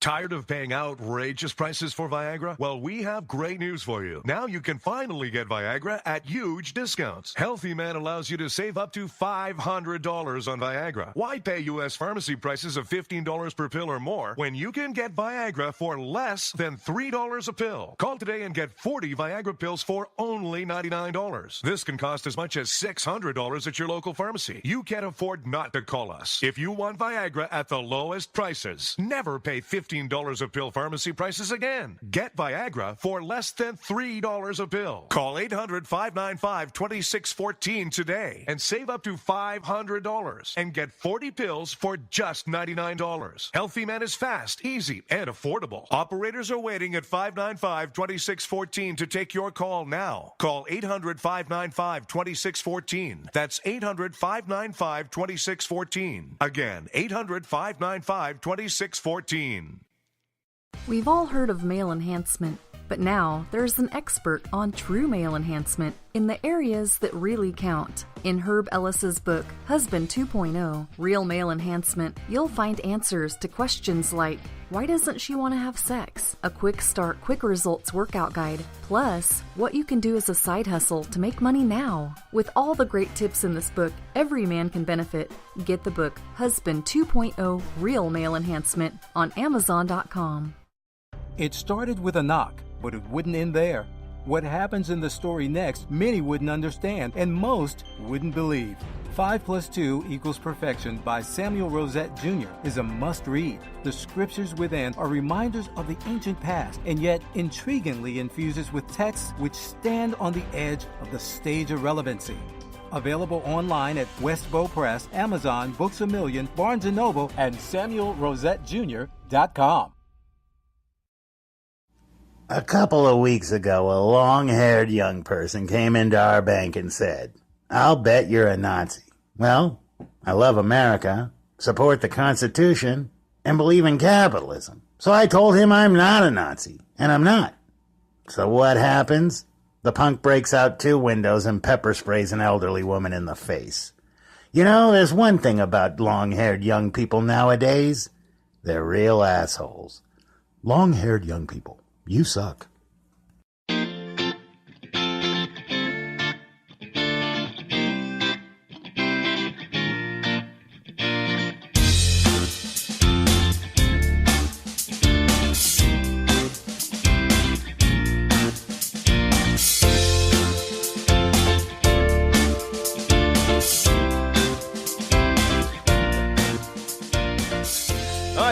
Christmas tree. I looked like a Jimi Hendrix nightmare in all that tie-dye. It was ridiculous. Think of Converse shoes that were tie-dyed. That's what they were, Converse back then. The high tops, they were tie-dyed. And that was just that. It's not something that the company sold, obviously, but that they did it in order to complete the look. But they sold, pants. They even had tie-dye underwear. I didn't have any of that on, but tie-dye pants, t-shirt, long sleeve shirts, belts, scarves, headbands. It was a tie-dye mess, and we all look tie-dye shorts. Can you now think of the '80s now, and you have these short shorts. Remember the short shorts of the '80s? How about a pair of those tie-dyed? Now, I didn't have any of those on. Some of the other male models wore those. And female models had tie-dye bikinis. Yeah, it was I am thankful this was well before the internet, so I don't think any of those pictures ever made it to the internet. I don't even know if that company is still in existence. Out of Syracuse, New York, by the way. Syracuse, New York is where that was from. And I had my, I've explained here before my brief delve into Hollywooddom, if you will. I was an extra in 2 movies that were filmed in Syracuse. I was the assistant continuity director on 1 film, and I've explained what that is. And they all try to, the director and other people are trying to encourage me to actually go into that line of work. Because supposedly they could make a hell of a lot of money. The only problem is in order for me to do that type of job, I would have had to have either moved to New York City or L.A. And little, young 20-something-year-old man from Syracuse, New York was not going to do that. I wasn't going to do it. I realized I didn't want to have anything to do with Hollywood. I got the whole acting bug out of my system, and being on stage and in film and doing commercials and modeling and being behind the scenes and production work. I got that all out of my system in about a span of about 3 to 5 years. Didn't want to have anything to do with it anymore because it was just full of a bunch of fake, phony people. It was awful. I guess it could have been worse. I could have been mauled or molested by other people, but thankfully I wasn't. But here, the list continues, by the way. A number of people, Robert Scoble, Lockhart Steele, an editorial director of Vox, remember him being accused? Chris Savino, and of course, the big granddaddy of them all who started this whole thing off was Harvey Weinstein. Now, 95% of these people are known liberal Democrats. And I find it interesting that many of them were, as soon as the allegations came about, they were fired. Whether any of these allegations were actually proven or not, they were fired or forced to resign, even from their own companies. I mean, Weinstein owned the damn company. How do you fire somebody from his own company? And now they want to change the name from the Weinstein Company to something else. I mean, it's just ridiculous. Kevin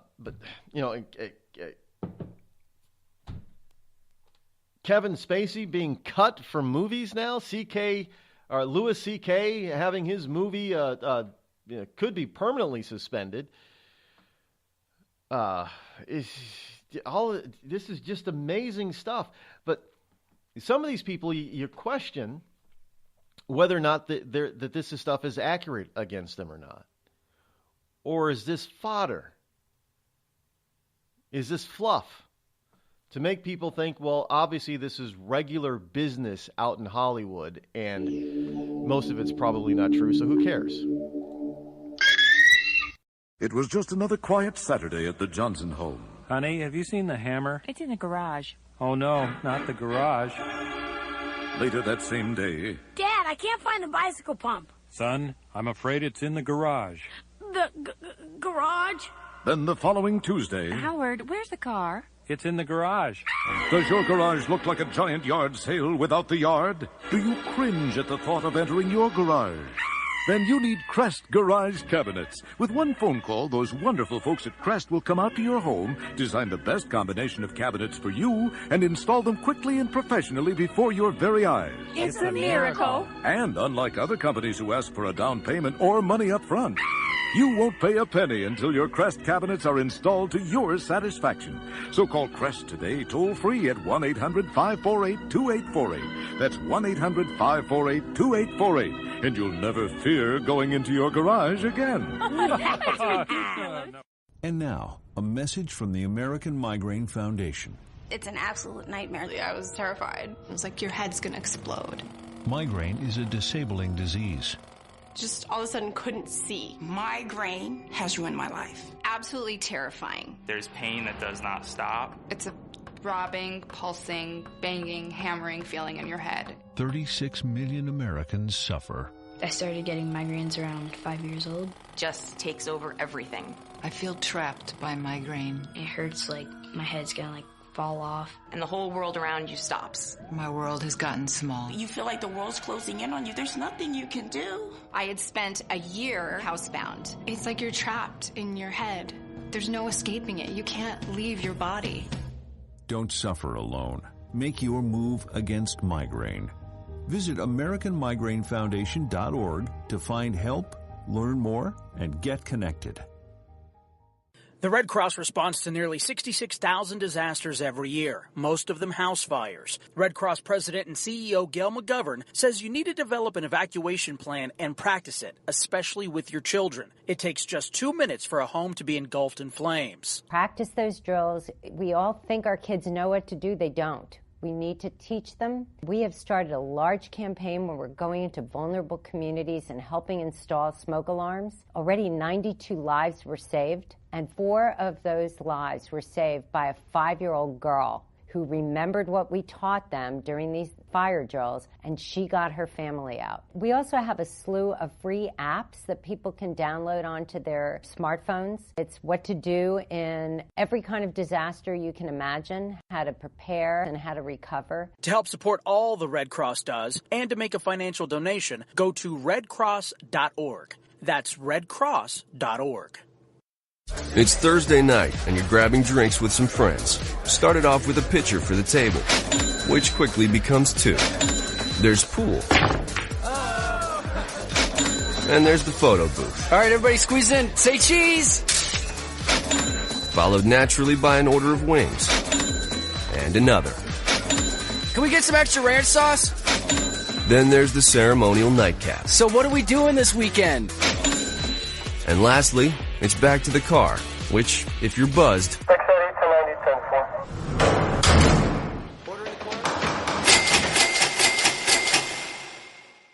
could be the most expensive night of your life.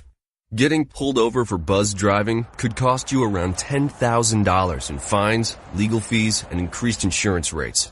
Nothing kills a buzz like getting pulled over for buzz driving, because buzz driving is drunk driving.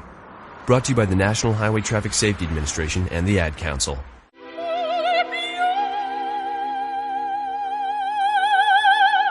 The human voice. It can be sweet as music, powerful as thunder, and so, my fellow Americans, cheerful as laughter. But for millions of people, it can also be a sign of COPD. This serious lung disease can make it so hard to breathe, you often can't catch a breath or finish a sentence, let alone carry a tune. And many who have COPD don't even know it. That's where your voice comes in. If you think you or a loved one have symptoms, talk with a healthcare provider. Early diagnosis can mean better treatments and quality of life.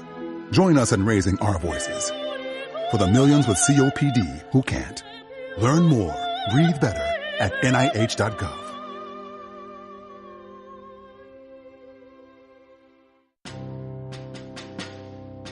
On the battlefield, there's a saying America's military men and women live by. Never leave a fallen warrior behind. Ever. Off the battlefield, Wounded Warrior Project operates with the same goal. We leave no warrior behind. Wounded Warrior Project is a non-profit organization created to help our men and women returning home with the scars of war. Whether those scars are physical or mental, we're here to make sure that they heal. And whether it's helping those with post-traumatic stress disorder live a normal life again, or giving much-needed support to injured warriors in veterans' hospitals. Because no one deserves our help more than the men and women who risk their lives to keep us safe. Wounded Warrior Project. We never leave a fallen warrior behind. Ever. Learn more about what we do at woundedwarriorproject.org. Every day, the men and women of the United States Marine Corps demonstrate their commitment to defend the American way of life. Since 1775, we have served our nation as a force in readiness. From combat operations to humanitarian assistance in every corner of the world. No matter where the mission takes us today, or wherever our country needs us tomorrow, we always remember the land we call home. As Marines, we take a stand for each other, for our nation, for us all. The few, the proud, the Marines.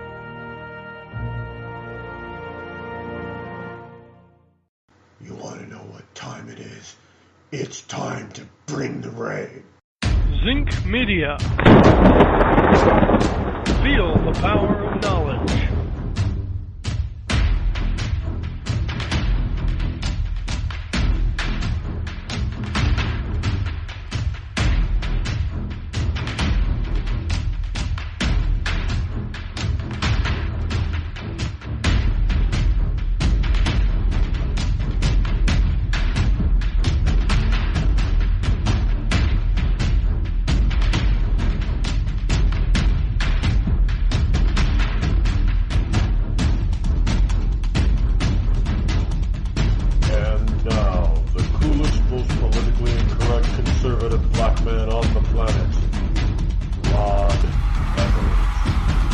Yes, indeed, it is hour number 3 here on the Rod Eccles Show. Already, the first 2 hours are in the tank, in the bag, in the receptacle for archival. Here on the Rod Eccles Show this morning, the fastest 3 hours on Internet Talk Radio. Here it is, Monday, beginning of the week, November number 13 in the year of our Lord 2017. You know what's worse than Friday the 13th? Monday the 13th in office politics terms. Yeah, if you sit in the QB for 8 or 9 hours a day, then Monday the 13th is probably worse for you than Friday the 13th. In any case, here it is. Welcome to you, liberty lovers and ecclesiastites all around the globe. Glad that you are tuned in. Whether you tune into this currently live or you pick it up later as a podcast or as a replay. Good stuff. Glad that you find it. Hey, this is what about where is that part? Let's go to the computer. Here we are. NFL players. Got some news from the NFL here. The 3 NFL players kneel for anthem on Veterans Day weekend. Now, by the way, this is from The Guardian. Who does this? Eric Reed kneels but says actions are not against the military. Vast majority of NFL players are now standing for the Star-Spangled Banner national anthem, but 3 of them on the 49ers, on the Niners, knelt. There's got to be at some point where you have to look at this and say, look, this was a bad idea. You know, the fans hate it. Most Americans hate it. We need to we're rolled. Look, first of all, understand this, who these people are. The current NFL players, all of them. Well, Tom Brady isn't one, but basically all the stars now, 99.9% of the stars. I mean, you got a few that are nearly 40. Is Tom Brady the oldest player active player right now? He's like 40, 41, right? Anyway, so he's not a millennial. All these other players, they're millennials. They're in their 20s, folks. You have to understand who these people are. They've been indoctrinated to such a point where it is perfectly okay to dislike and even hate and disrespect your own country. Now, nobody else is going to do that. Nobody else is disrespecting their own country, but it's okay for us to do that. Millennials are expected to do it because, America is just so terrible. Historically speaking, we've just been so awful. Look what we've done to the world. We've initiated and forced freedom on half the world, man. How terrible is that? Letting people have the opportunity and the ability to live the life that they wanted to live, how they want to live it, where they want to live it. Oh my God, it's just terrible.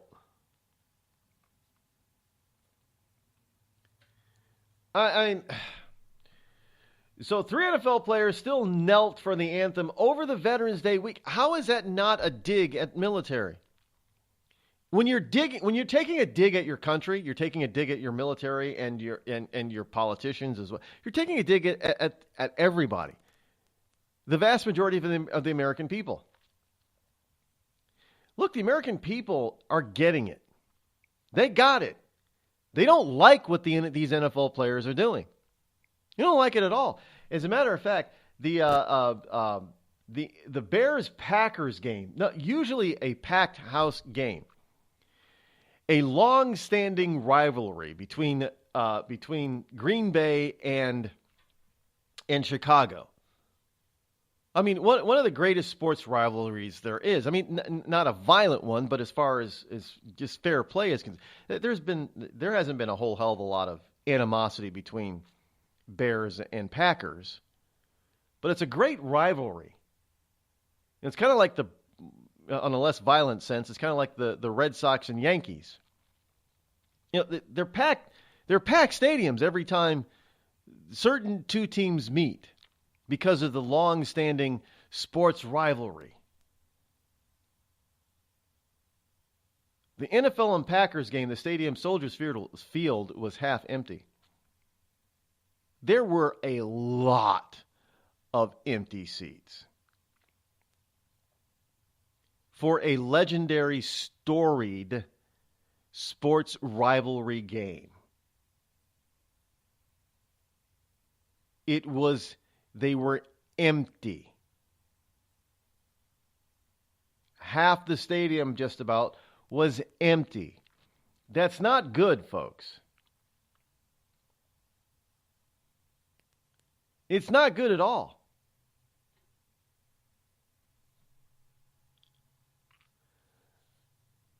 To have half your in this, to have even when one of these two teams or both these teams are not even in contention of any type of playoff berth. Now I don't know the standings this year at all, so I don't know who's standing where. I could not tell you because I have not followed any of the games or the standings of the leagues. I don't know who's up and who's down. So as far as the Packers and Bears, I don't know where they are in their division, where they're standing. Could they make the playoffs? I don't know. But even when one or both of these teams are not in playoff contention, when they play each other, the stadium is packed. Now we're talking about Packers too. Now, the Packers, the Green Bay Packers, they're owned by the city of Green Bay, if I'm not mistaken. They're not privately owned. It's a municipal team, basically. So you would think that Packers fans would be going down to Chicago to help pack Soldiers Field, but they're not doing it.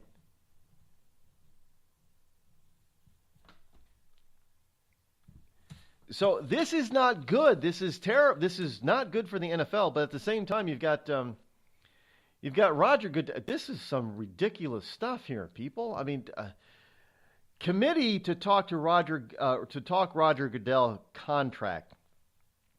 The last proposal from Goodell for his compensation for running the NFL is a $49.5 million salary and to include a private jet.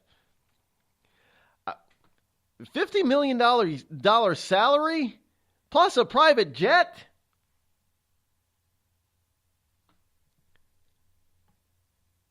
The compensation committee will hold a conference call later today to discuss and further push ahead a proposed extension for Commissioner Roger Goodell.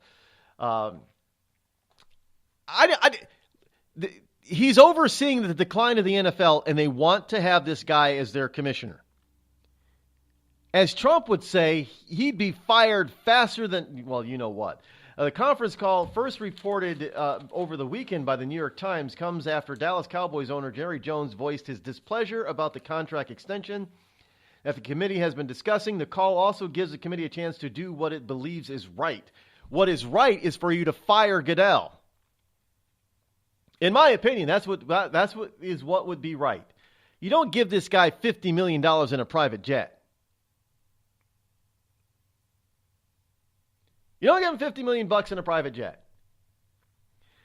The committee will address Goodell's salary and compensation package. The last written counterproposal from Roger himself was around the 1st of August, and he was seeking about $49.5 million per year, as well as a lifetime use of a private jet and lifetime health insurance for his family. Lifetime. So even when he's not the commissioner anymore, he gets the lifetime use of a private jet and lifetime health insurance paid for him and his family, not just him. And you're going to give him nearly $50 million a year?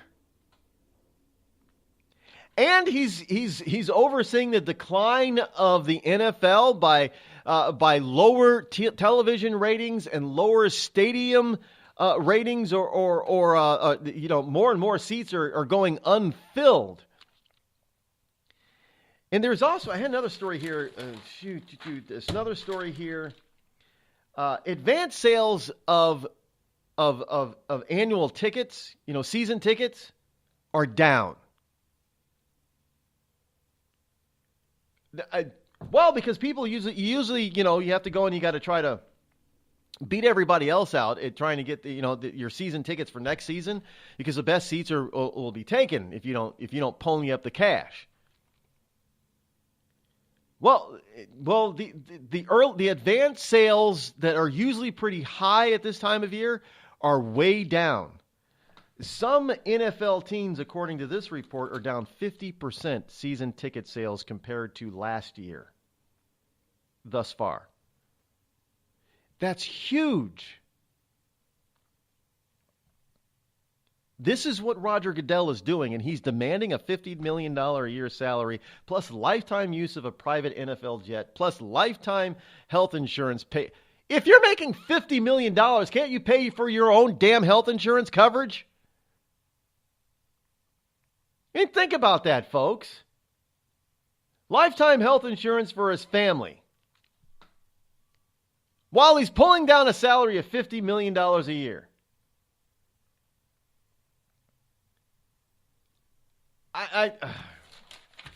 Well, Jerry Jones is not one that usually shies away from an argument or a fight. And Jerry Jones's a lawyer says that owners are being misled in the Goodell talks. An attorney for Cowboys owner Jerry Jones says the NFL owners are being misled about negotiations on a contract extension for Commissioner Roger Goodell, according to a letter that was sent to the league's council and shared with NFL owners and executives. How the hell can you be a misled owner in the NFL?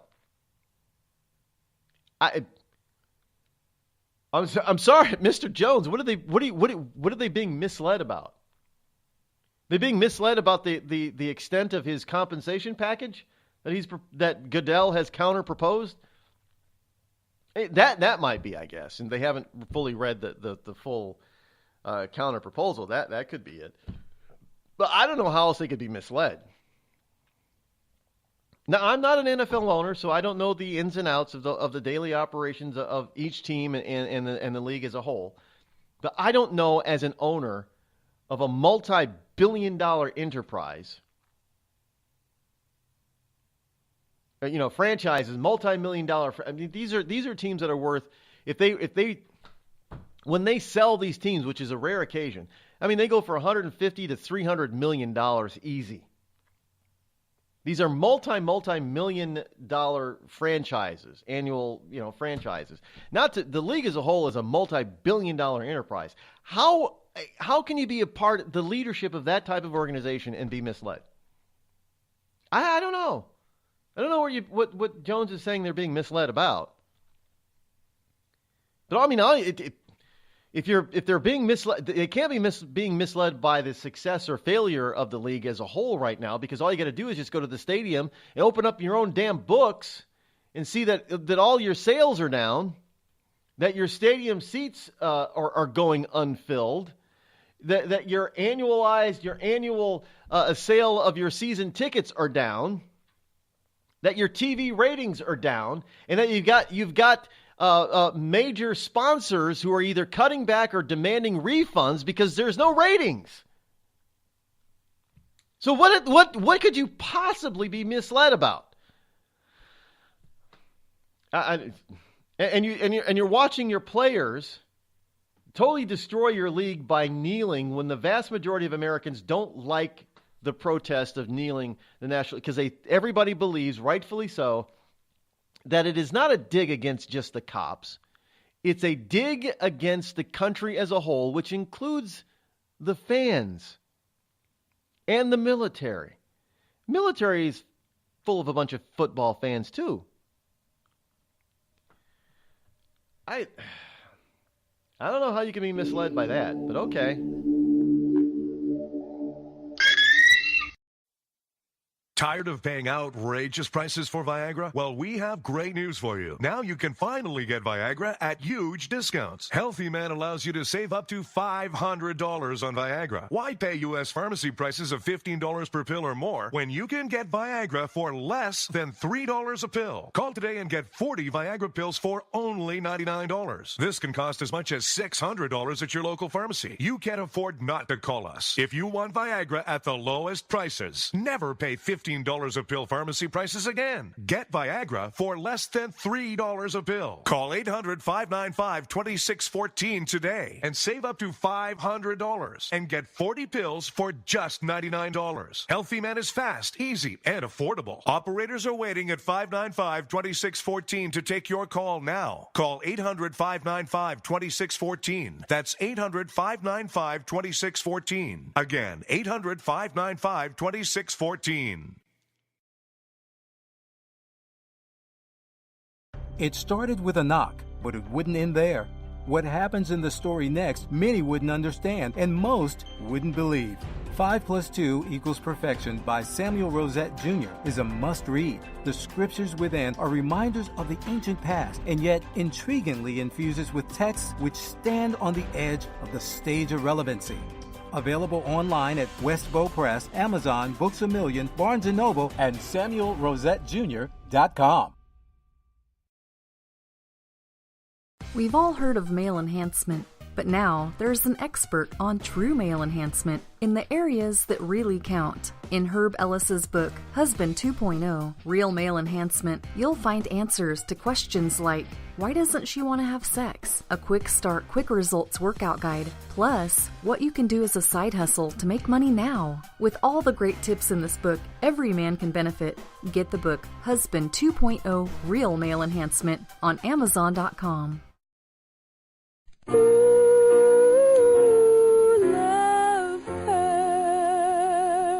Yes, love hurts. It can hurt emotionally, but more important, it can also hurt you physically. It can hurt you in a way which nobody who owns a hot tub and lives in California can afford to be unaware of. Yes, I'm talking about California hot tub rectal gonorrhea. This painful, incurable disease can make an enjoyable soak in a hot tub with family, friends, and dog into a literally unforgettable experience. If you catch California hot tub rectal gonorrhea, not only will you walk around feeling like you're about to pass a twisted sardine can lid, you'll also smell like a pile of burning tractor tires. So don't jump out of the frying pan and into the hot tub, because if you get California hot tub rectal gonorrhea, it'll really burn your ass. This has been a public service message brought to you by the Citizens Against CHTRG Foundation. California hot tub rectal gonorrhea. We're not going to take it sitting down.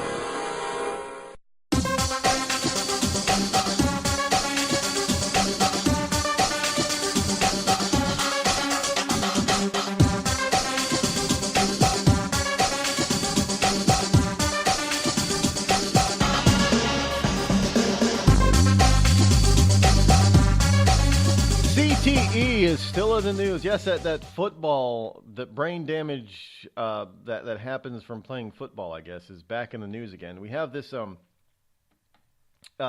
researcher from the Boston Herald. The researcher is saying, there is a researcher that is saying that Aaron Hernandez's brain tissue reveals severe brain damage. Individuals with severe CTE may exhibit rage behavior. Now, the problem with it, they're trying to make excuses for why Hernandez could have been a murderer and just jumping off the handle and doing what, he had everything and he went and blew it. And why he possibly, ended his life while in prison as well. And I have to ask the question, well, how do you explain his behavior before he was a professional football player? I mean, the guy was getting into trouble, legally speaking, back in his early teen days. Did he have severe CTE back when he was 13 or 14 years old? And you can't make an excuse for this now, but this is what they're trying to do. They're trying to blame the NFL. But the reality is how they're saying, this takes years and years for this type of thing to happen. Okay, so fine. Maybe after the first year in the NFL, he started to exhibit some CTE behavior. But what about before that? When he was exhibiting CTE behavior, violent behavior.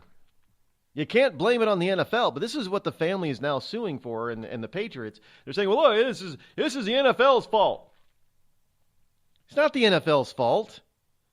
Whatever happened to people knowing what they're getting? They know that the NFL is a hard-hitting, can be very brutal to your body physically.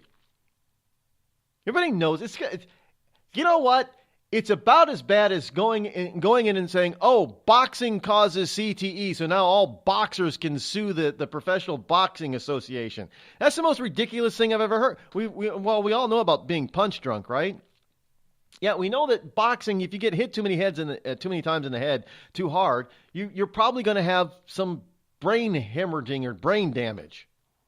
We've seen it in professional boxers, especially the heavyweight fighters. These guys are brutal.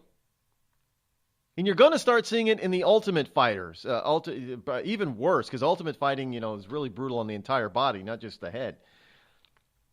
So what are these people going to do? They're going to get old? They're going to get in midlife and older, and they're going to start suing, the boxing federation and the UHF or whatever the ultimate fighting UFA ultimate fighting group. They're going to sue them. Well, this is what they're trying to do in the NFL. Look, you got the left that is just trying to homogenize all types of sports in this country. They're not going to stop with the NFL, folks. Trust me on this. They're going to bring down the NFL a peg or two, probably even eliminate the game as we know it today. They're going to remove it. It's already being affected in lower echelons, like in high school and middle school and the Pop Warner Football League. Parents, mothers especially, are removing their kids or preventing them with greater success from playing the sport. Kids are not playing football. You're not being allowed to play. But hey, there is something on the horizon that may augment or change that, though. Chips will soon be inserted in brains to give us a mind-blowing abilities within years. So-called superhumans could exist in just 15 years. That would put us at around just before 2035, which isn't all that far in the future, folks. Remember, this is already 2017, looking at 2018. And it just seems like we were just talking about the end of the world with all the embedded chips at the turn of the century and turn of the millennium from 1999 to 2000. And it just seems like it was yesterday we had, 9/11, 2001. And so we're already at 2017, knocking on 2018. 2035 is just around the corner, basically. Not too far. It sounds like it's far away, but it ain't. People will be able to buy new memories and delete unwanted ones in the near future, as experts believe that they are close to biohacking the body's most powerful tool. Can anybody? There are movies about this stuff. Why the hell would you work on a system or possibility of being able to implant memories or erase unwanted ones. Oh, maybe the Hollywood sex scandal might be a good reason. You might be surprised to learn who has Crohn's disease or ulcerative colitis. Nearly 1 in 200 Americans are suffering with the debilitating pain and constant disruption of these inflammatory bowel diseases, or IBD. Chances are you know someone with IBD. For example, your neighbor or coworker. The Crohn's and Colitis Foundation was created to help patients cope and to find a cure. People with IBD can't wait. Won't you help someone you know? Visit www.escapethestall.com today. Were you born from 1945 to 1965? People born during these years are 5 times more likely to have hepatitis C. But most people don't know they are infected. So even if you try to eat right, exercise, and take care of yourself, you can still have hepatitis C, a serious liver disease that often has no symptoms. In fact, people can live with hepatitis C for decades without feeling or looking sick. But over time, hepatitis C can cause serious health problems, including liver damage, liver failure, or even liver cancer. Getting tested is the only way to know if you're infected with hepatitis C. That's why the CDC recommends everyone born from 1945 to 1965 get a blood test for hepatitis C. Treatments are available that can cure this disease. So talk to your doctor about getting tested. It could save your life. A message from the CDC. Everyone is talking about healthcare these days. America spends twice that of other developed countries on our healthcare system, yet our health ranks near the bottom. How can we stop spending so much and getting so little? Shifting to a system based on primary care can help fix the problem. Patients with a primary care doctor live longer, healthier lives and are less likely to suffer from cancer, heart disease, or stroke. Primary care that is comprehensive and coordinated also saves money. Patients who have a primary care doctor spend 30% less on health care than patients who don't. States with a high number of primary care doctors have lower health care costs and higher quality care. Primary care can help make America healthy again. To learn more about the benefits of primary care, visit www.healthisprimary.org. This message is brought to you by America's Family Physicians. It's been called shell shock, war neurosis, and battle fatigue. Today, we call it post-traumatic stress disorder, and it affects 1 out of every 5 warriors returning from battle in Iraq and Afghanistan. The Wounded Warrior Project offers comfort and support for warriors with PTSD and all other scars of war, whether those scars are visible or hidden. Find out how to help, because for warriors, the greatest casualty is being forgotten. Please visit woundedwarriorproject.org. The Amazon's rainforest is being cut down so fast that by 2030, 55% of it could be completely wiped out. The Earth's forests can't speak up when they need help, but we can. Be the voice for those who have no voice. Visit worldwildlife.org. There's a threat targeting America. One that's growing fast, but may still be hard to see. Lyme disease. Spread by tiny ticks, often smaller than the head of a pin. This dangerous disease is now more widespread than West Nile, tuberculosis, and HIV/AIDS combined. And if left untreated, it can lead to arthritis, facial paralysis, and even memory and concentration problems, often called brain fog. As the threat of Lyme disease grows to more than 300,000 projected cases each year, it's time for us to target Lyme disease. That means checking for ticks when you've been outside, even in your own backyard. It means seeing a doctor if you experience the symptoms of Lyme disease, which can include joint pain, flu-like symptoms, fever, fatigue, or sometimes a bullseye-shaped rash. Set your sights on stopping Lyme. Learn how you can target Lyme disease at targetlyme.org. Dad, we need to talk. Can we just enjoy the drive? If you're not going to listen to me, who will we listen to? Jeffrey. Ah! Marcia Gay Harden, what? Eyes on the road, Dad. What are you doing? What are you doing in my back seat? How did you get in here? You're getting older. Not that old. Your brain's changing. It's natural. Yeah, that's what I was saying. Honey, I've got experience with this. Jeffrey, brain health is all about making the most of your brain as you age and helping to reduce some of the risks to your brain. Really? Now that's interesting. So, you'll talk to her about this, but not me. Marcia Harden? Where did she go? Learn what you can do to help keep your brain healthy at brainhealth.gov. She didn't say goodbye? I mean, I would have. Visit brainhealth.gov.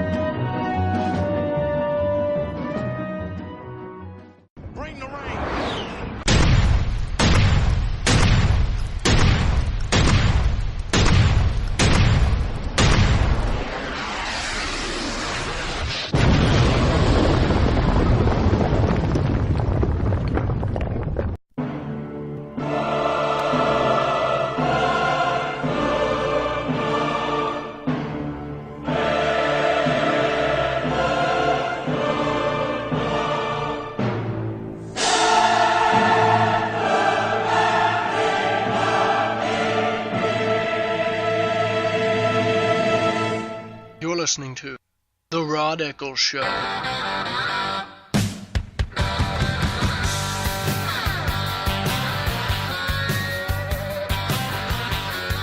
ISIS! We've got the story here from the Daily Mail. You know how people always talk about how things can be hacked? Well, evidently there's a story here that the iPhone 10 facial recognition mapping thingy, however that works. I know Rush is big on the iPhone 10. He loves Apple stuff. I'm not a huge Apple fan, but folks, I've got an Apple iPad, and this weekend I've got to go to an Apple store.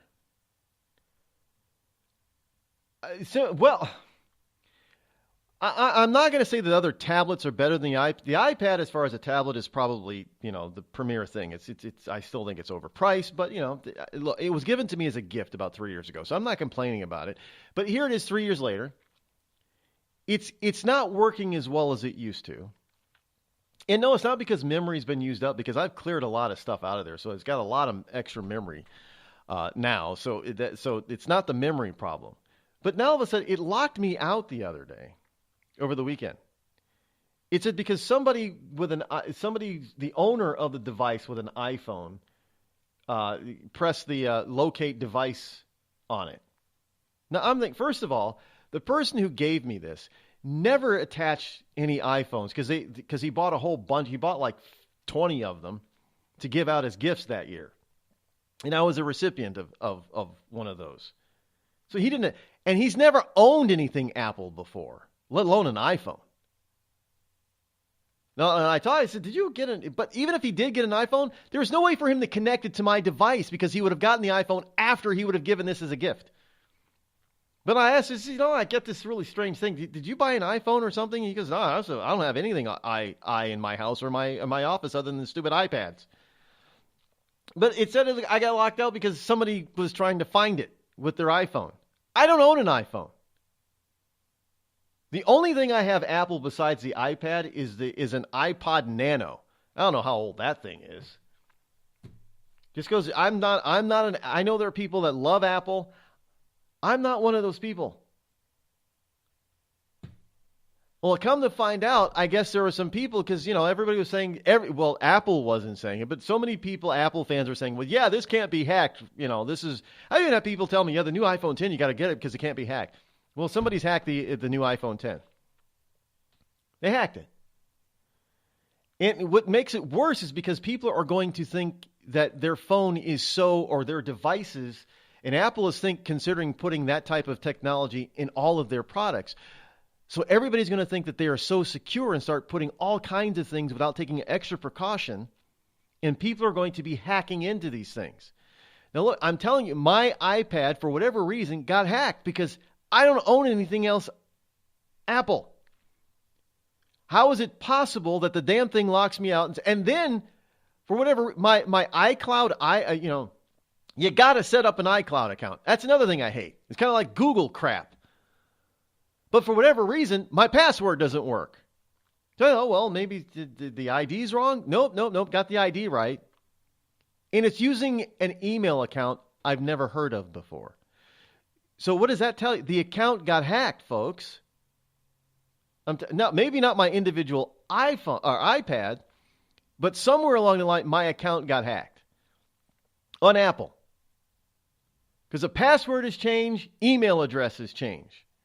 So now I got to go into Apple, an Apple store, and have them fix this issue and erase the whole damn thing and reset my password. I'm not happy with it. I'm not an Apple. You're forcing people to do certain things you don't want them to. Now, well, it's for rescue, Rod. You can rescue your iPad. Well, evidently I can't. So this stuff happens whether it's Apple or whether it's PC-based or Google-based. It doesn't matter. It's all the same. It's all a gimmick. Nothing out there is as secure as you like to think it is. Well, this goes to prove my point. ISIS actually hacks a Swedish radio station and broadcasts recruitment song on repeat for over 30 minutes. A Swedish commercial radio station hijacked by ISIS propaganda, Song for the Sake of Allah, was played on repeat for over half an hour. The song is used by ISIS to recruit foreign fighters to Iraq and Syria. So now they're hacking radio stations. Things you don't even think about hacking into are being hacked. And by bad operatives. Which makes you start to wonder, with all the hacking that has gone on, as far as, people's identities are concerned, financial identity, and what else is being hacked out there? Folks, we're putting so much of our life and trust into electronic I'm doing the opposite. I'm removing as much as I possibly can from electronic stuff. You're going back to paper, Rod? Well, to be frank, yes. It's a lot easier to secure paper than it is to secure all your electronic devices. And this is, Norton. I know Norton has come out with a new router Wi-Fi device. What's it called? I don't know. I'm not doing a commercial for Norton, but Norton Core. We just seem to have to keep adding layer upon layer of encryption and security and anti, this and anti that, and no wonder nothing can be as fast as it can possibly be on the internet, because we're putting all these security programs and protocols in place that slows everything down.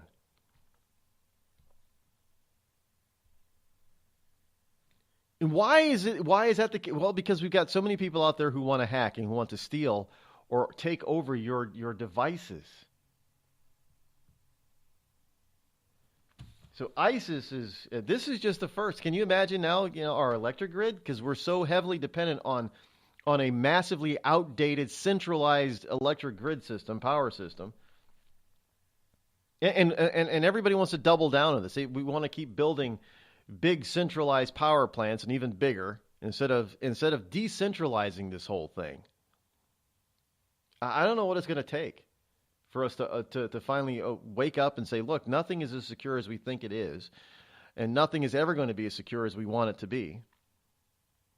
So we need to be more responsible for our own selves, as well as not depend on somebody else so much. And not buy into all this stuff about, this can't be hacked and that can't be hacked. Obviously, everything. If it's created by a human brain, then a human brain can hack it. Just saying. So it's a morning. It happened during a morning radio show over in Sweden, I guess.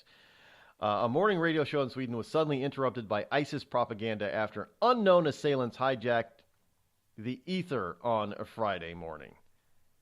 Mix Megapol, which is one of Sweden's most popular commercial radio stations, had finished playing Ed Sheeran and Carly Rae Jepsen when it began broadcasting an ISIS recruitment song.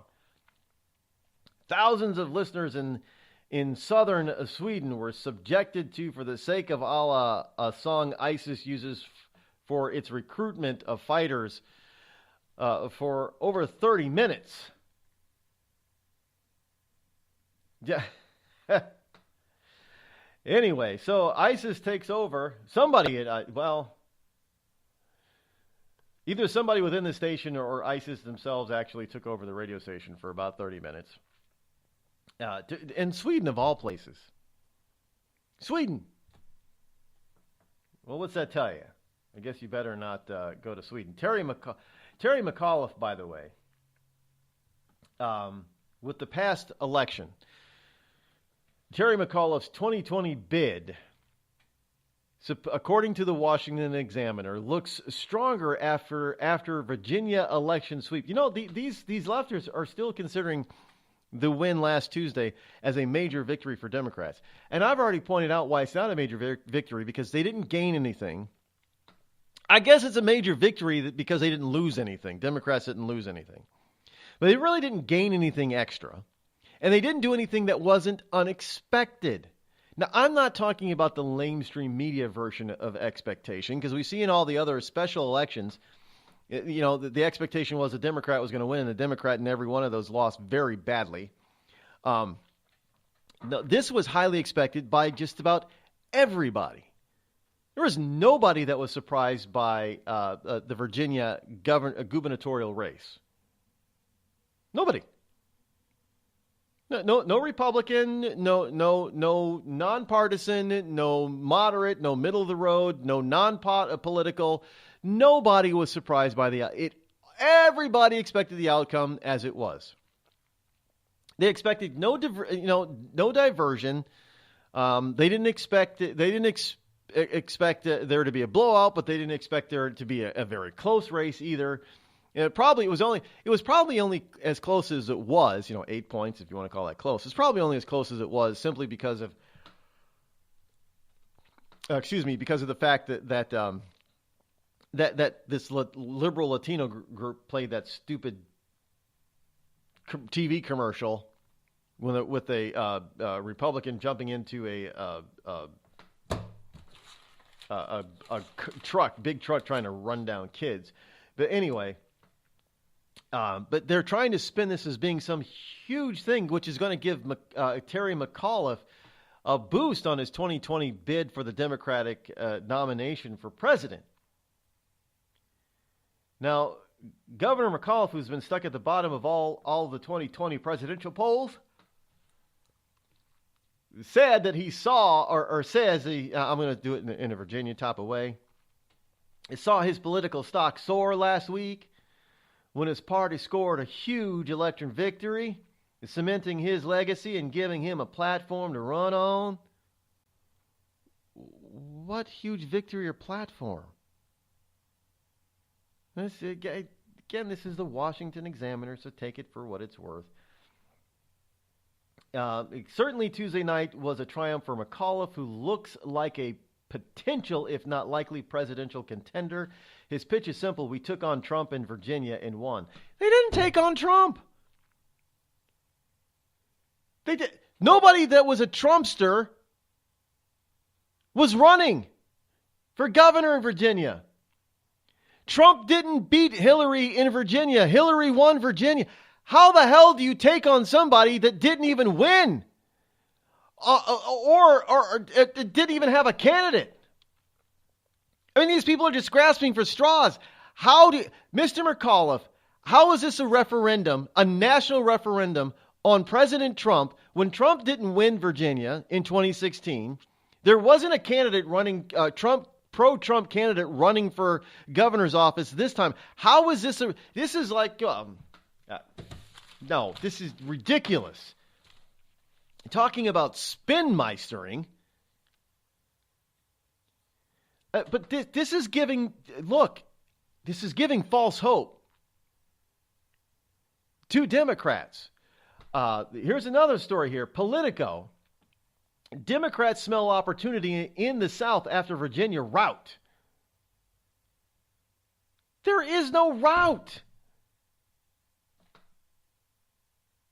There was no rout. Look, I'm not trying to spin this away from not being a victory for Democrats, but for it being some sort of course-changing, national or regional direction-changing type of election, this was not it. Sorry, folks, it wasn't it. There is no opportunity in the South after Virginia. There was no Virginia route. Nobody, and this definitely wasn't a referendum against Trump. They're all, hey, they're out there saying, Democrats are saying, hey, if there's a wave, by God, there will be a sea change in the South. Really? I mean, just look at these people going. You got a picture of one. I mean, this guy just looks massive. He's cheering on the win in Virginia, but he looks massively evil. I mean, he does. I'm sorry, but he does. National Democrats are seeing glimmers of electoral hope flickering across the deep red South for the first time in years. How? I'm still trying to figure this out logically. So let me see. They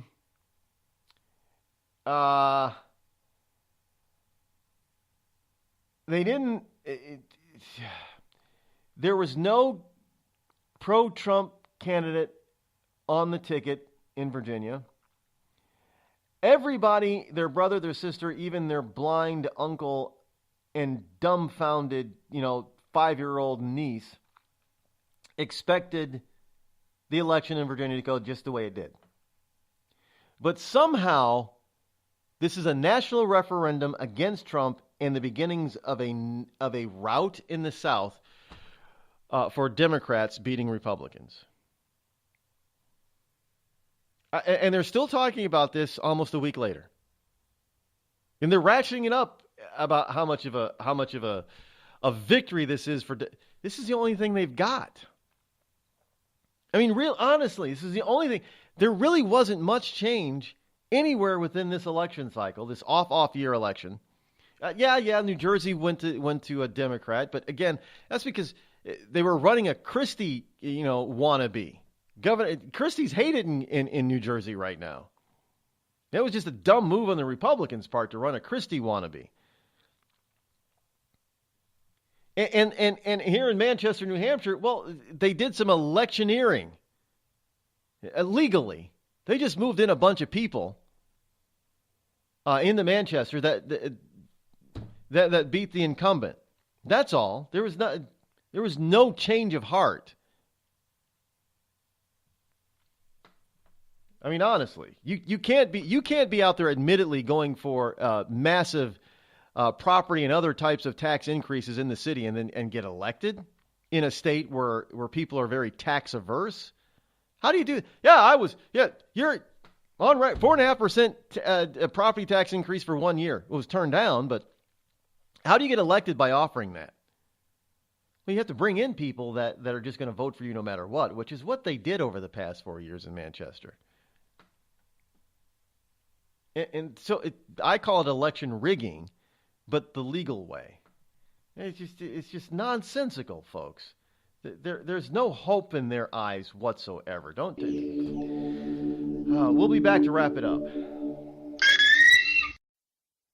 Tired of paying outrageous prices for Viagra? Well, we have great news for you. Now you can finally get Viagra at huge discounts. Healthy Man allows you to save up to $500 on Viagra. Why pay U.S. pharmacy prices of $15 per pill or more when you can get Viagra for less than $3 a pill? Call today and get 40 Viagra pills for only $99. This can cost as much as $600 at your local pharmacy. You can't afford not to call us. If you want Viagra at the lowest prices, never pay $15 a pill pharmacy prices again. Get Viagra for less than $3 a pill. Call 800-595-2614 today and save up to $500 and get 40 pills for just $99. Healthy Man is fast, easy, and affordable. Operators are waiting at 595-2614 to take your call now. Call 800-595-2614. That's 800-595-2614. Again, 800-595-2614. We've all heard of male enhancement, But now there's an expert on true male enhancement in the areas that really count. In Herb Ellis's book, Husband 2.0, Real Male Enhancement, you'll find answers to questions like, why doesn't she want to have sex? A quick start, quick results workout guide, plus what you can do as a side hustle to make money now. With all the great tips in this book, every man can benefit. Get the book, Husband 2.0, Real Male Enhancement, on Amazon.com. It started with a knock, but it wouldn't end there. What happens in the story next, many wouldn't understand, and most wouldn't believe. 5 + 2 = Perfection by Samuel Rosette Jr. is a must-read. The scriptures within are reminders of the ancient past, and yet intriguingly infuses with texts which stand on the edge of the stage of relevancy. Available online at Westbow Press, Amazon, Books A Million, Barnes & Noble, and SamuelRosetteJr.com.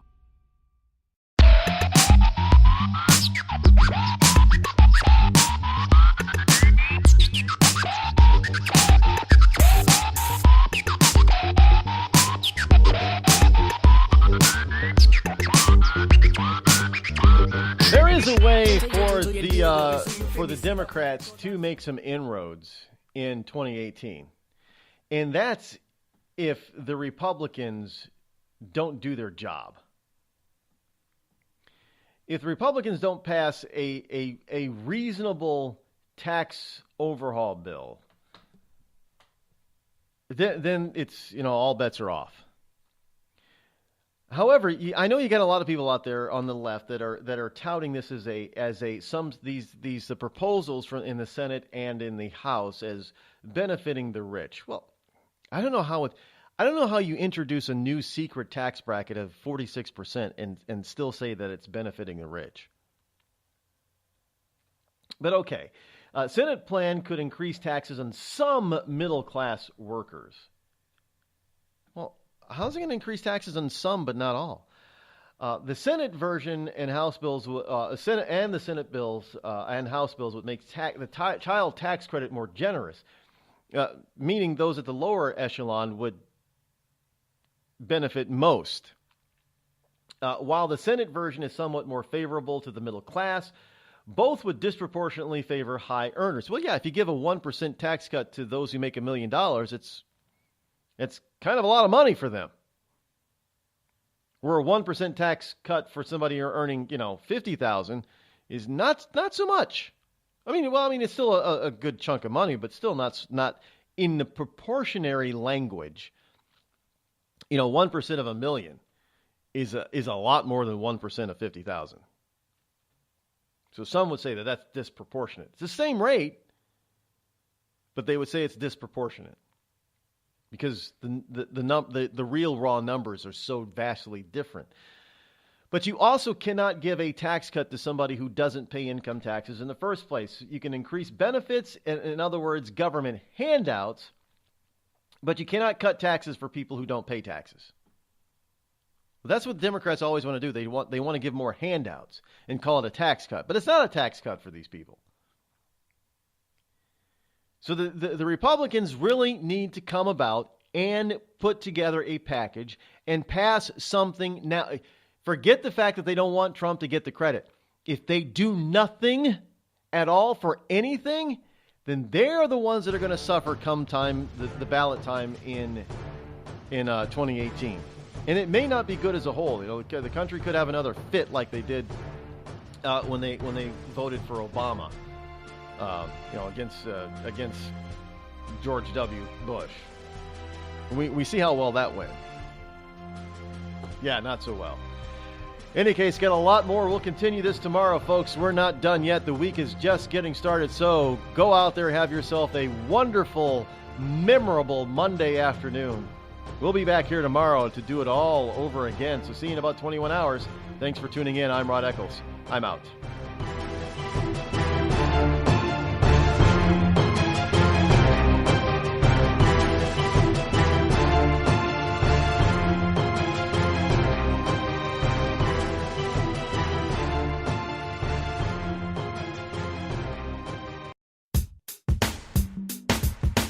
Damn, it feels good to be a Clinton. Damn, it feels good to be a Clinton. A shameless politician always plays her cards right. Got a crew for the fight on the airwaves. Lapdogs in the press keep their mouths tight. Cause a Clinton never needs to explain what, why it is what they done or with who. A real Clinton knows that they're entitled, and you don't get to know what they do. What difference does it make? For Clinton, what's loaded in some fat opera file? A Clinton plays the victim for promotion. A Clinton kills it off with a smile. Damn, it feels good to be a Clinton. A server full of secrets ain't no thing. Damn, it feels good to be a Clinton.